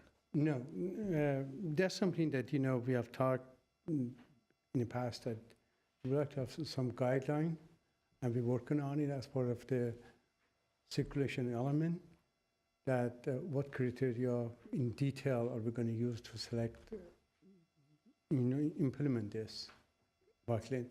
In addition to that, anytime they want to build any bike lane, we go through the design, outreach again, some outreach, and also process of what impact it's going to have in details. Traffic engineering, VMT analysis, all of this is going to be done as part of the building the bike lane. So it's still in the process, we were still working on it. Between the plan and also implementation, there's two set of things that we got to do. Yeah. One suggestion that I have regarding the sidewalk, I bike, and I've seen on like Huntington Beach, they have that path that pedestrians and bicyclists, skateboarders, and all that stuff, they all go there. Is there any way we can get some sort of a report if there's the amount of the number of the accidents that bicyclists get involved with the pedestrians? That will be a very good report, because they're there every day, and I see bicyclists doing like 20 miles an hour, and so if we can come up with some sort of a report, that will be helpful for us. I personally don't have any problem riding on sidewalks. I'm pretty sure, whoever is riding their bicycle on the sidewalk, they know the rules, and they can somehow tell the people that they're walking that they're there behind them or in front of them. So that's something that I think it's a good idea to do. We sure can do that. Look into that. Thanks. So, Madam Chair, on the recommendations, I guess I do have to make comments. So I do have some reservations on policy recommendations 1 and 3. I've been talking about the sidewalks, but anyways, 1 and 3. And then also I have some reservations on the lane reconfiguration standard. Would you like to elaborate on that, Commissioner? I do not know enough behind this, what they're proposing. Yes. So I need a little bit more explanation on the lane reconfiguration. And same thing with the 1 and 3. I need some more data backup. Okay. Thank you. I'm going to give you my feedback. I wrote things all over, and try to go through everything. So the first thing I want to say is that we need to understand that, or everyone, general public, need to understand that the road doesn't only belong to the car. The road belongs to all forms of transportation. That includes pedestrians, cyclists, bus, and cars. Yes, because of the way LA and Southern California is designed, and we're very car dependent, we always think that, you know, cars have a priority. But as new policies are being adopted, as we're doing more studies, we realize that designing a complete street actually reduces traffic, reduces accidents, and makes it safe for all. I think the conversation that has been going and what we're seeing here on paper, it looks great. The question is how we're going to implement it. Yes, it's great to have class 4 bike lanes. It's safe. It's fantastic to make sure that we put our citizens on bike lanes that are going to be protected, and they'll be able to ride without any point of conflict with cars or motorists. When and how we're going to get there, it all depends on, you know, the amount of funding we get. It is going to heavily rely on Public Works Department, because the Planning Department is going to do the preliminary work, the public outreach, maybe preliminary design, but it's going to rely on Public Works eventually to do all this construction. Looking at this list for the phase 1, and you know, trying to provide or being able to complete that list, just the phase 1 is going to take a while. In the meanwhile, again, always thinking that Glendale has been a city that we've dealt with accidents and unsafe drivers and unsafe situations. We need to consider what would be best for all users. The conversation of legalizing sidewalks, you know, overall, the recommendations and policies came through, but we kind of didn't get a chance to kind of see where these are going to happen. And I think that's where the kind of confusion has come up, as, you know, where and when any of these are gonna come along. If we do have this information, it would be great to share with us. I think it would be easier for us to be able to give a recommendation more clear to a city council, actually, to be kind of looking at it and be like, this is where input are. Talking about lane configurations and road diets are great, but they're great when they work. There are some examples of road diets that are fantastic, you know. Actually, the Union Cycle Track was brought up. That is technically a road diet because they use one of the lanes on Union Street to be able to add the cycle track. But then there's some unsuccessful examples of road diet. There was one in Playa Vista a few years ago that there was a road diet that actually backfired because the ADT on the road was so high that it just was not a good fit, where the city had to go back and redo the project.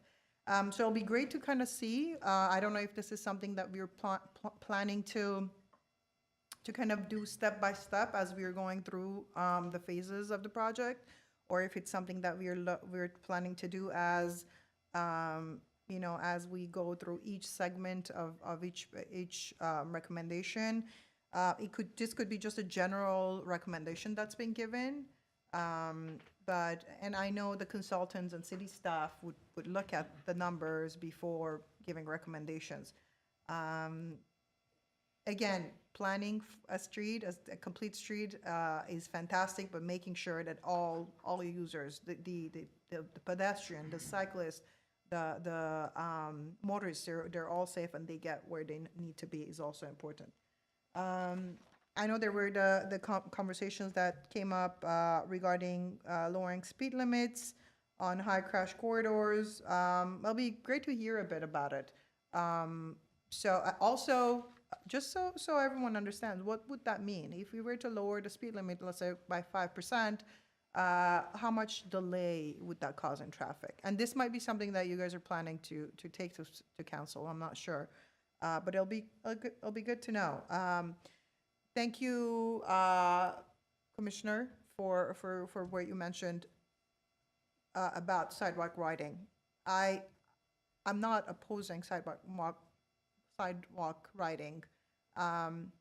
Glendale drivers do worry me a bit. So I think putting in some kind of a policy of where we're going to put some restrictions would be fantastic when talking about sidewalk riding. I feel like there's some parts of the plan that are missing. That'll be great to get information before I'm able to give a recommendation to City Council, but that's my feeling. I don't know if there is a motion from any of my commissioners that they want to, have a motion and go from there, or they prefer to maybe see more numbers and a little more information before we can. So do we need a motion here, or is this a recommendation? I believe so. I believe, no, it is not. Yes. Yes, sorry.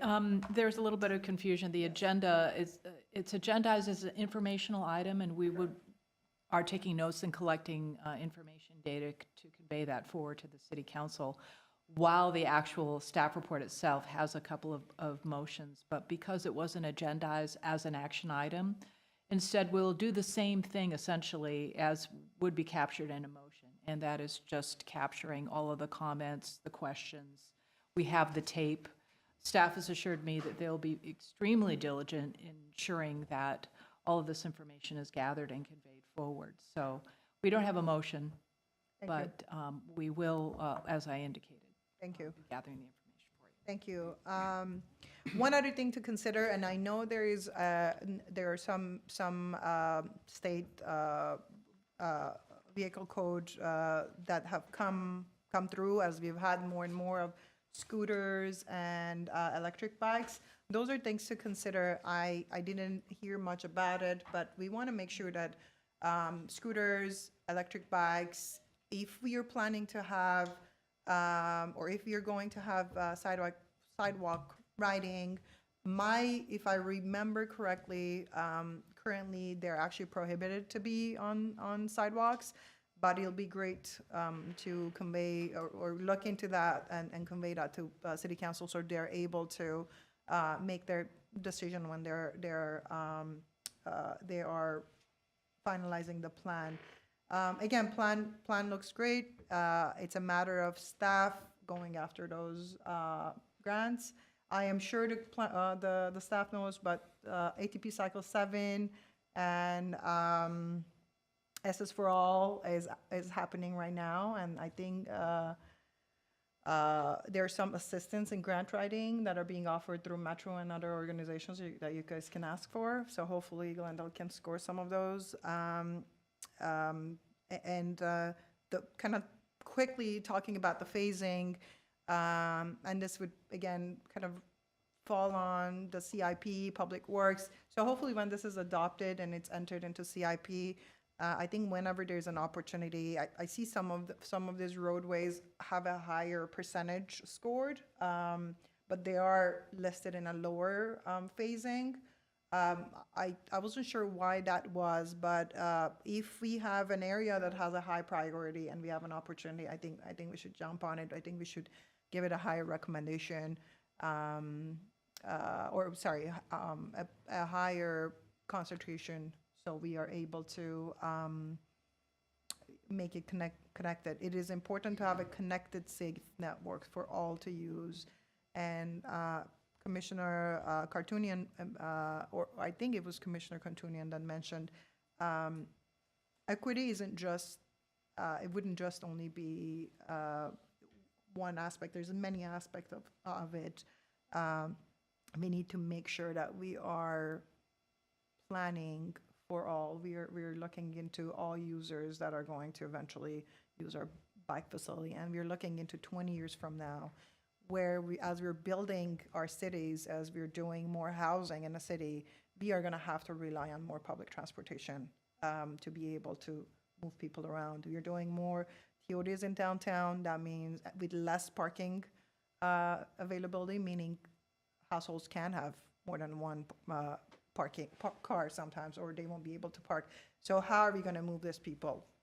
Bikes, public transportation, and things like that. So it's great to look forward and into 20 years and on, but making sure we're doing it in a way that's, we're leaving something for those people that they're going to feel safe to use. Because right now, it's scary to ride bikes in Glendale, and unless you're an avid cyclist, that is very, very comfortable to be on the street. I think that's all. Let me just quickly look here. Yeah, that's about it. And I think we can, in that case, I think we can conclude our portion. I don't know if we need to, we're going to be adjourning probably the meeting together, correct? I'll hand it to you. Thank you. Thank you. Excuse me, Vice Chairperson Bazemore, I apologize. I know public comment period is closed, but one more call did come in. You can choose not to hear it if you want. Let's hear it. Let's hear it. Why not? It's just one. Mr. Arthur? Can you hear us? Arthur, can you hear us? I guess not. Okay. All right. Sustainability Commission, is there anyone that would like to go first? Commissioner Werner? Okay, ladies first, all right. Okay, I'll go. So, yeah, my areas of interest, I think I've got 5 of them here, but I'll try to be as quick as I can. So I was a little concerned about the weighting metric. I think Alec mentioned that as well, but they weighted the outreach at number 3 out of 6, even though only 1,000 people out of our city of 200,000 were actually reached out to. So the public support is just unknown. I mean, the people that were going to these bicycle events would normally, be in favor of, things that would promote bicycle riding. So I'd like to see a lot more different forms of outreach, and in particular, the residents that would be most impacted by these proposals, specifically, or most especially the lane reductions. And it was mentioned, Playa Vista, where,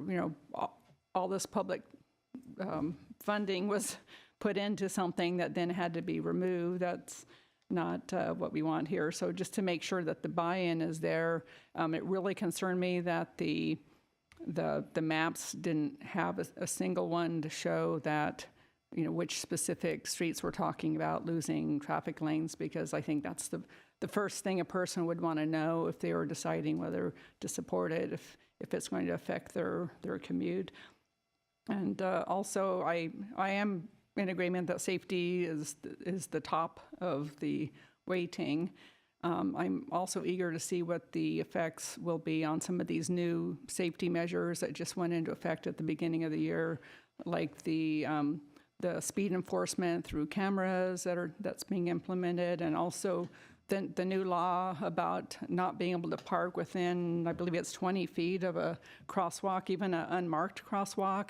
So that will provide much better sight lines for motorists to be able to see pedestrians and bicyclists. So, the combination of those could end up making the city much safer without having to do a lot of road diets and things like that. I mean, we just don't know what the impacts are going to be. So it would be nice to pause to look at what those impacts end up being.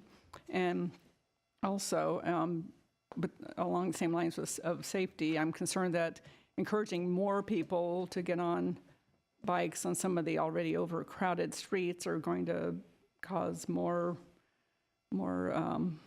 traffic fatalities and injuries. I know on my street, it's one of the ones that's part of the plan on Adams Boulevard, or Adams Street is, a lot of the streets in Glendale in general come at an angle to some of the arterial roads. And so you have to pull really far into the street to be able to look both ways to see if a car is coming. And so that's right where those bike lanes would be. And I'm just like extremely concerned on Adams, especially it's a steep hill, so people are going by very quickly. And when other people are coming out far to, to be able to observe the traffic, they may not see those fast-moving bicycles in time. So that something like that would keep me awake at night for sure. And yeah, I think that's basically the main parts of it. Oh, and the climate change. The only caller that called in support of the plan had mentioned the impacts on the environment. But if we have a lot more gridlock from cars not being able to move as quickly through the city because of the bike lanes and everything, then that would actually create more exhaust into the atmosphere and make the climate even worse. And one last thing too, the same gridlock would also slow down emergency vehicles. And so if you're responding to a fire or someone who's having a medical crisis, when seconds count and those vehicles are caught in traffic, then I think more people would end up dying from not getting immediate care than from getting squashed on a bicycle. So those are my thoughts. Thank you. Okay. This has been a very interesting evening for me. As somebody who drives and walks and bikes in this city, I'll be honest, I'm a little bit concerned, just from the comments I'm hearing, but also, as I've said to staff in the past, we have a messaging and a communication problem. And we need to do our best to be able to communicate to the public what it is that we're doing and why. So if the reason why we are pursuing a bike plan and looking into putting in protected bike lanes is to make people safe, perhaps we should focus on this statistic that 400 people in the last 10 years have been hit while riding a bicycle in the city of Glendale. And that is without having any bicycle infrastructure on the streets.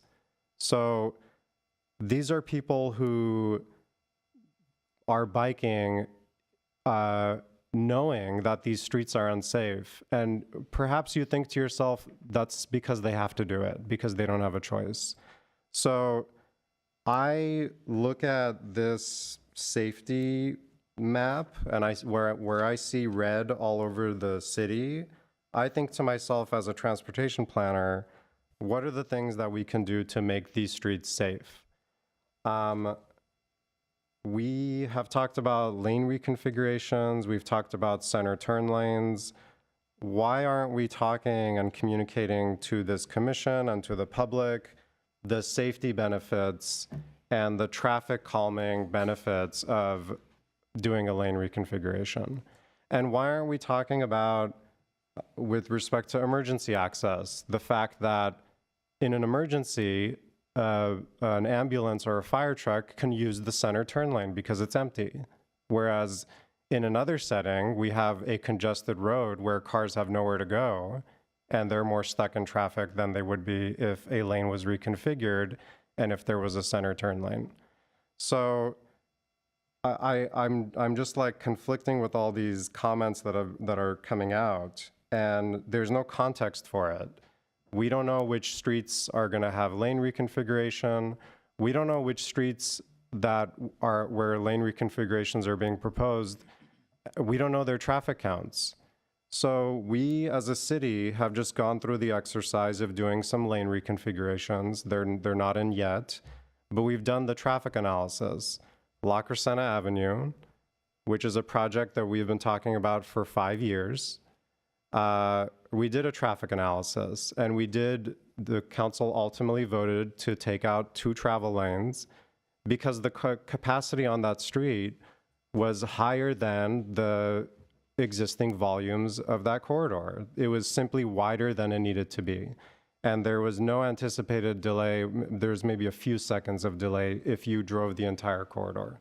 So that's one. Brand Boulevard is another one. From Glen Oaks to Mountain, they voted to put in a demonstration project that took out a lane in each direction. Traffic analysis came back and said 0 seconds of delay. Glen Oaks Boulevard, we're on the cusp of talking about that as a project from Brand to Geneva. It's a classic 2-lane in each direction, and the city is proposing a lane reconfiguration that introduces a center turn lane. What is the congestion anticipated delay on that corridor? 0 seconds. Because there are so many people in the fast lane during rush hour that are trying to turn left into the neighborhood that they're essentially blocking one of the 2 lanes anyway. And if you introduce the center turn lane, you are removing those people that are blocking traffic out of the way so that that 1 lane is a continuous flow through into wherever it is that they're going.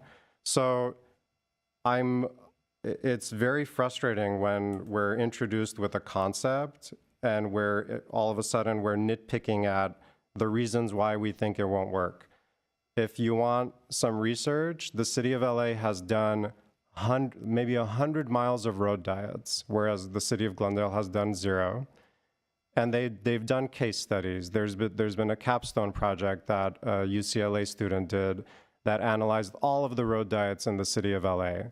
Traffic analysis, crash data, reduction in collisions, which is what we anticipate. We know the FHWA has done the research. We know that lane reconfigurations save lives, 30 to 50% reduction in collisions. So these are the things that I think we should be talking about, and we should not lose this focus of the city of Glendale having a road safety problem. And if we're making the streets safer for bicyclists, I can assure you as a transportation planner, we're also making it safer for people who are driving, and we're also making it safer for people who are walking. So we have a pedestrian master plan that identifies high injury corridors. We are on the cusp of kickstarting a Vision Zero plan. We have all these plans that identify that safety is a problem on our streets. And then, but when it comes to the solutions, when we're provided with these options to make the streets safer, all of a sudden we're concerned about the perceived delay. We're not even talking about delay. Nobody has even said any particular project is going to cause delays. It is the fact that we may see some delay, and we're backing off because I don't want to be inconvenienced by a few seconds of delay. So that is the thrust of my comments, and that's the theme that I'm going for here. Now I'll go into the specifics of the plan.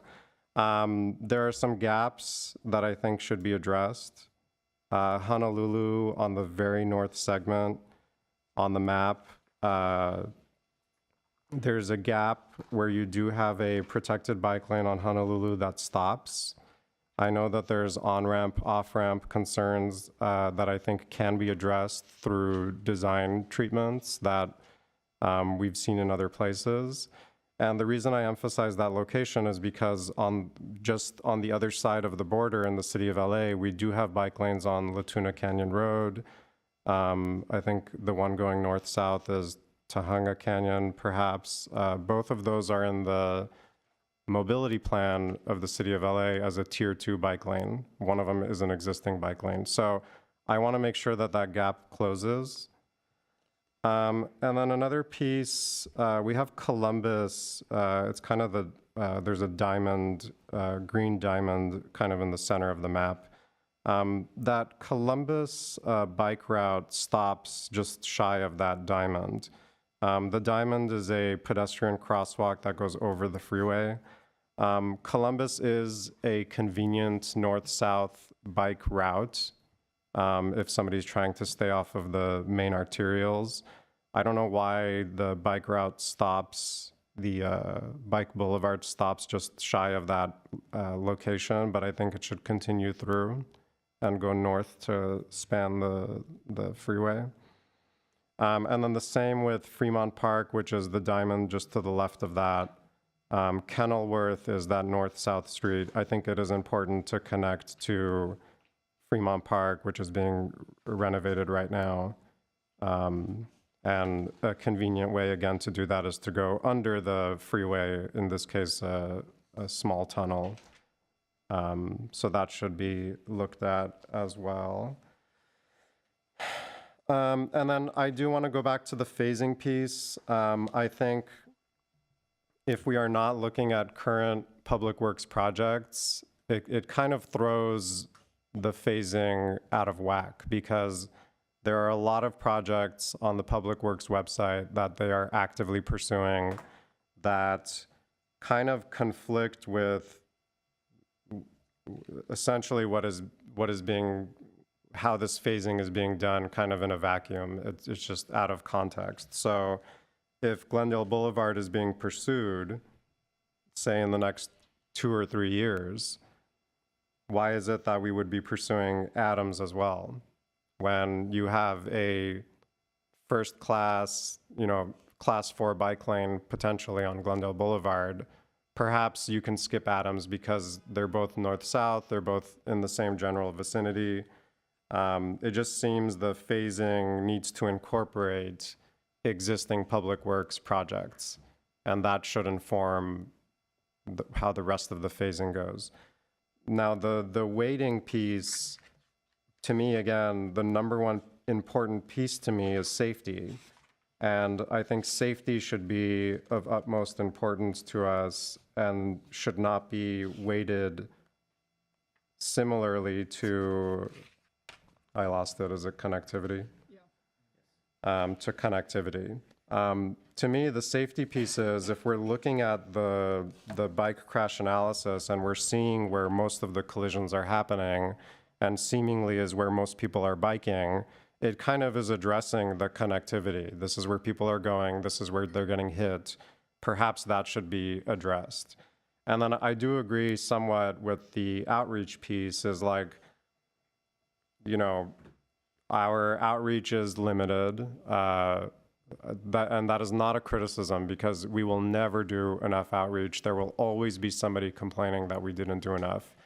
The La Crescenta project, which has been 5 years in the making, staff has done like 15 community meetings for this one project, and they're still complaining that we haven't done enough outreach. So don't misunderstand my comment. It's just to say that perhaps that weight should not be as high as it is. And I'm thinking of ways to increase the safety weight and looking for places where you can make up for that.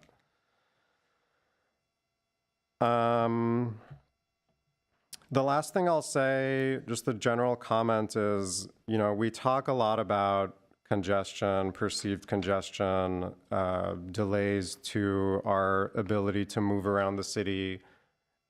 It's interesting to me that, we come to scrutinize bicycle projects as it relates to congestion, but nothing else. So where are the critics when we put in a stop sign somewhere? Where are the critics when we put in a protected left turn signal at an intersection? Where are the critics when we put in speed humps? All of these safety elements are literally designed to slow cars down, because we have identified a safety problem and we're implementing tools to make the streets safer for people.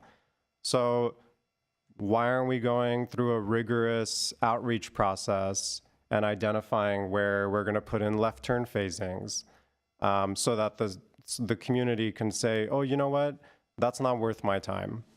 That fatality that happened at Western and Glen Oaks, that facilitated a protected left turn phasing at that intersection, that's not worth my time, because now I have to sit in that traffic for an additional 60 seconds to get home.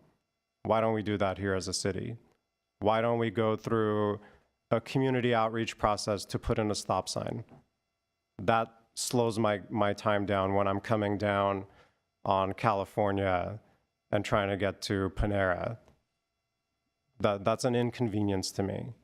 No, we put that in because it's the right thing to do and we're addressing a safety problem. And I want us to think of this way. If we're looking at ways to make the streets safer, that should be our number one concern. And context matters. We can do lane reconfigurations that make sense, that don't cause traffic, and we are doing it. We're doing it on Brand, we're doing it on La Crescenta. So I don't want to see this like blanket opposition to change, because some change actually works and it doesn't have any side effect. In fact, it's safer, it's better, it's more convenient, and it happens to work for traffic flow better in the case of Glen Oaks, which we're about to embark on.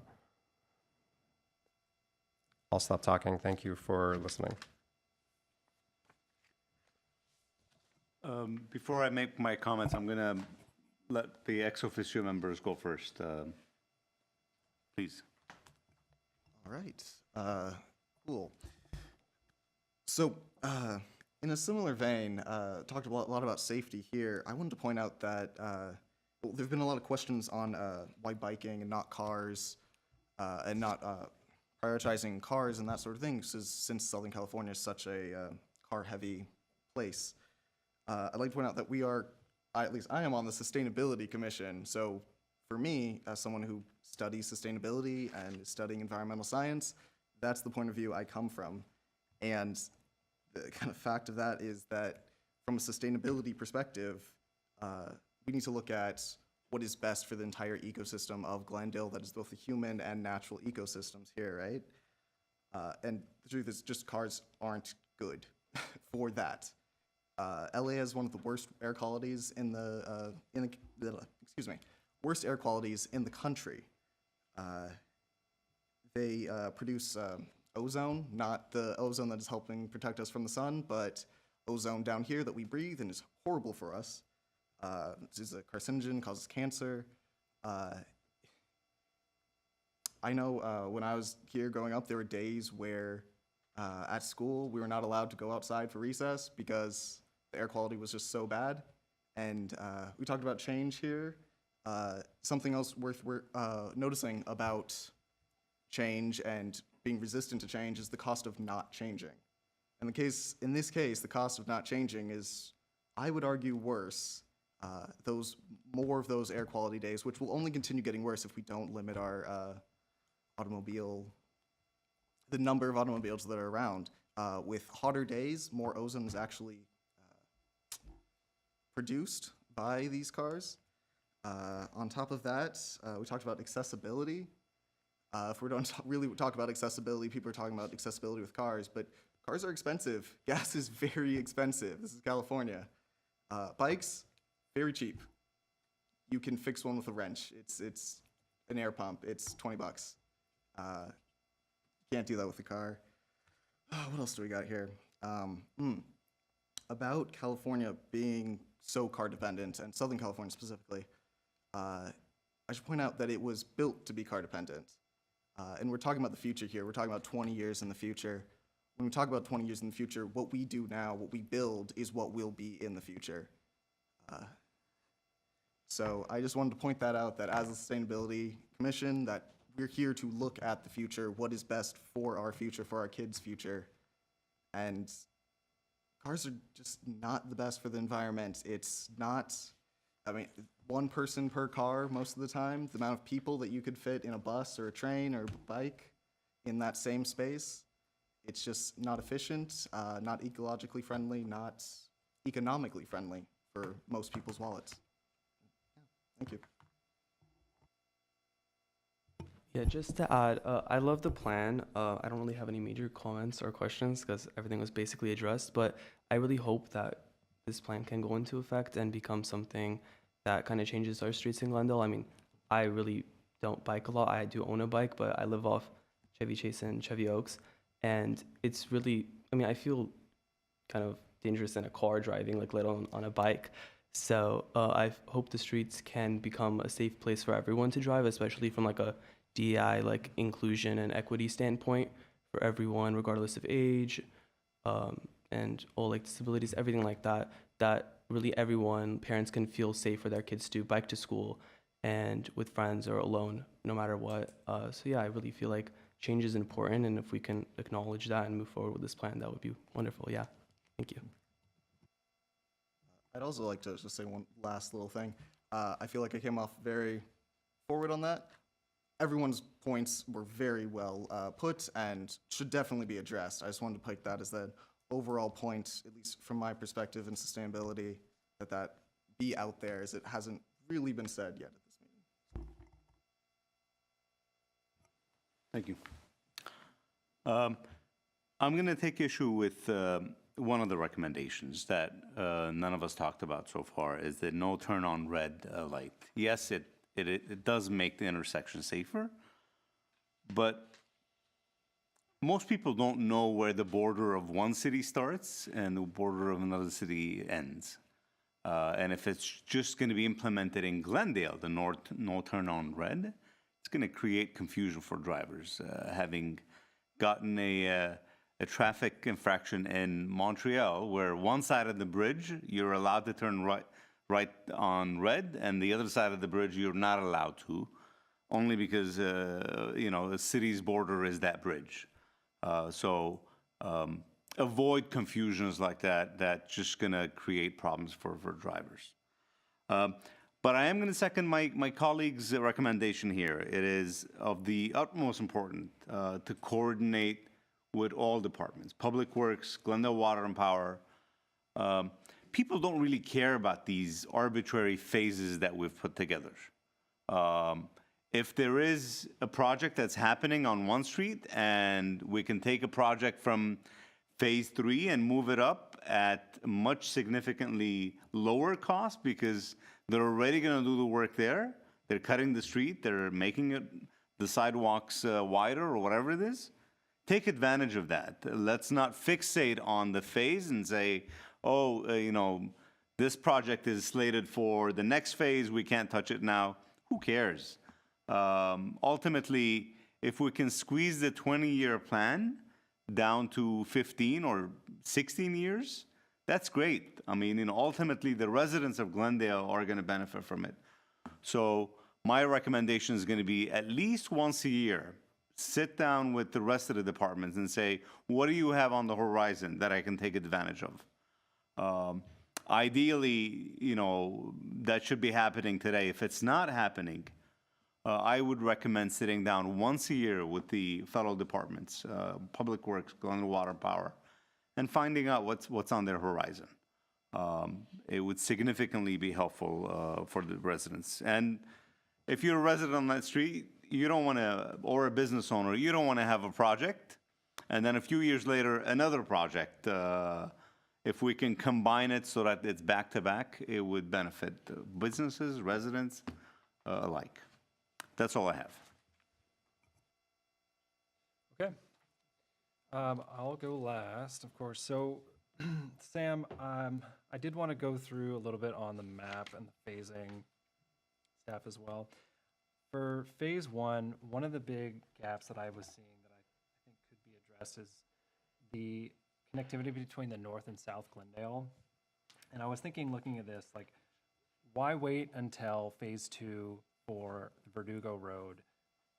That to me seems like, Verdugo. At the very least, I would think we could have like a climbing lane up Verdugo or even up Cañada. To me, that seems like it would be a great strategy for linking the north and south part of Glendale. Also for the South Glendale, so,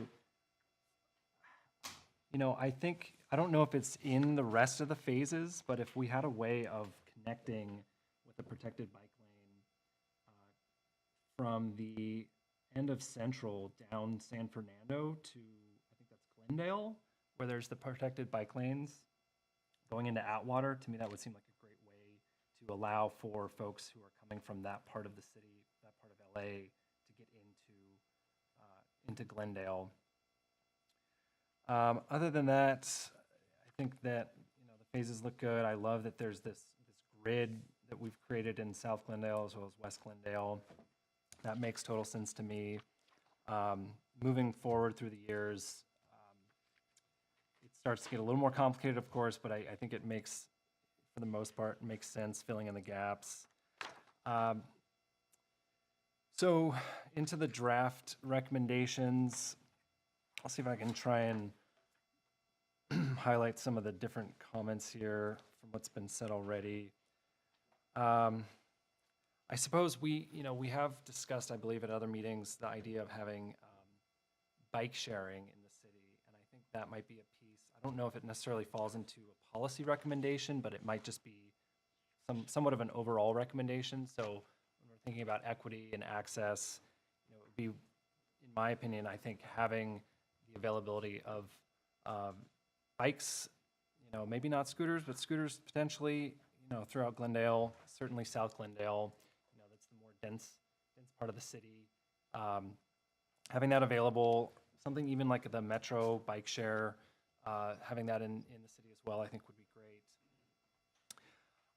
Let's see, the education campaign, I too was thinking back on when I was growing up. I didn't grow up in Glendale, but I think there was like a 4th grade bike program that I was a part of where, at school, students were taught how to ride bikes, and they were taught the signals, and they were informed on proper behavior on the roads. And I think that if that doesn't exist in Glendale already as a form for introducing our young residents on how to bike and how to conduct themselves on the road, I think that should be something that certainly the city council could speak with our colleagues at possibly the Glendale Unified on adopting something like that or pushing that forward. So, sorry, I'll speak a little closer here.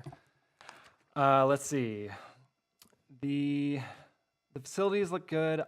I'm a bicyclist as well as a car driver, but for me, having this in writing, the bike parking, as well as even wayfinding for folks that are new to the city, I think those are critical.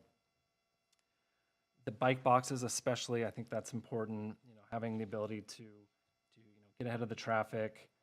I know that with regards to the signals, I believe the city is already putting in I think they're like infrared signal. They can detect when there's a bicyclist at the stoplight already. So I think if that's a policy that can be continued, that seems like a easier fix than having to tear up the road and put in the whatever it is, the in the ground detectors. So I would recommend continuing with that. The lane configuration standard, reconfiguration standard, I think, as was mentioned by Alec, as well as my other commissioners, I think this is a great opportunity to go after some of the low-hanging fruit in the city. If there are opportunities that exist where we can put in this kind of configuration, yes, repurpose one of or two of the travel lanes to a center turn lane. I understand the concerns around that, but I do think that, as was mentioned, understanding the context, understanding how much time we're actually talking about when something like that is done, this is going to be critical for council to understand this piece in particular. They're going to want to know numbers, maybe not specific to each of the routes that we've proposed in this plan, but I think just like an on average number would be helpful to have. But of course, emphasizing that, as was said, this overall goal of this is improving safety. It is about, yes, slowing traffic, but also allowing folks to get off the sidewalks, bike on the road safely and comfortably. I am guilty of biking on the sidewalks throughout the downtown area. I mean, it's just something that, as a bicyclist, you have to consider your own safety for first and foremost. And I guess I don't know how quite to how to consider this with the downtown areas, because I realize there's a lot of foot traffic that's on those roads. We have consumer, people that are shopping at the Americana, for instance. But outside of those areas, certainly it would seem to make sense to me that we allow for sidewalk riding. One thing I just remembered, with regards to the no turn on red lights, I do also think that if this isn't a blanket policy, I think there are some areas in the city, such as, I think it's like Brand and Harvard in front of the Americana. That to me seems like an area where it's like a no-brainer. Why would we be allowing, right turn on or turn on red there when, you have an all-way crosswalk? There's people everywhere. So look at those crosswalks, those areas to implement that sort of policy. Okay, what else? I think zooming out, while we were having this discussion, I was thinking a little bit about our election yesterday and the results we saw come out of Los Angeles with regards to the Measure HLA. That's something that, to me, certainly, it isn't Glendale, I realize, but it is, it is an example I think we can look to for the region for kind of the desire, if you will, to implement these kinds of things. We want to see more safety, more facilities for bicyclists, more safety improvements for pedestrians. That with that measure, we will have an example going forward of what this can look like when a city implements these kinds of improvements, and we'll see what it looks like. And I look forward to it, because I think Glendale can borrow from that and use that as an example. What else? Yeah, I feel like that's it. So, yeah, that's all. Thank you. Cole, can I just real quick on the lane reconfiguration standards? I do think, just based on this conversation that we're having this evening and how I imagine this conversation will be had with City Council, is that we do develop the lane reconfiguration guideline as part of this plan. So we've talked and we've been told in the past that there's a circulation element and that will include a lane reconfiguration guideline. I don't know what the timing of that is, but if it's going to be separate like that, it needs to happen before this goes to council, or that should happen for this piece as it goes to council.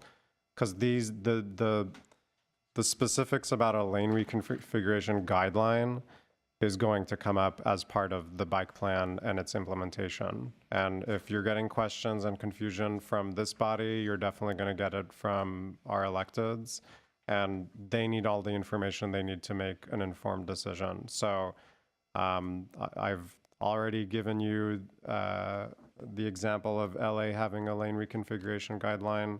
I'm hoping that we can develop one for the city of Glendale, again, before this goes to City Council. Thank you.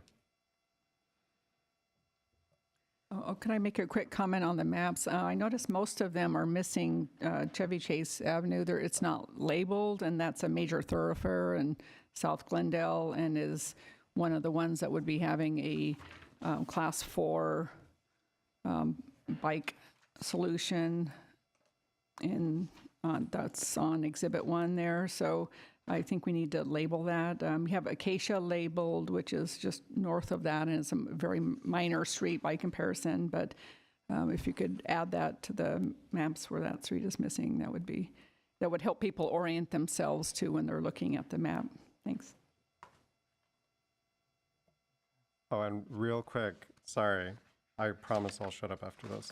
On the lane reconfiguration standard, this language that says can impact vehicle delay and emergency response times, I need that to be backed up with data. So there's no information in my profession that indicates that emergency response times would be impacted. The city of LA, when they did their mobility plan and conducted an environmental analysis, did not find that to be true. So if this language is going to show up in front of city council, I need it to be contextualized and backed up with information. So I recommend that information not be included if it can't be made factual. Thank you. Okay, I think that's all from the Sustainability Commission. I think with that, we can move to the next item, and that is action items.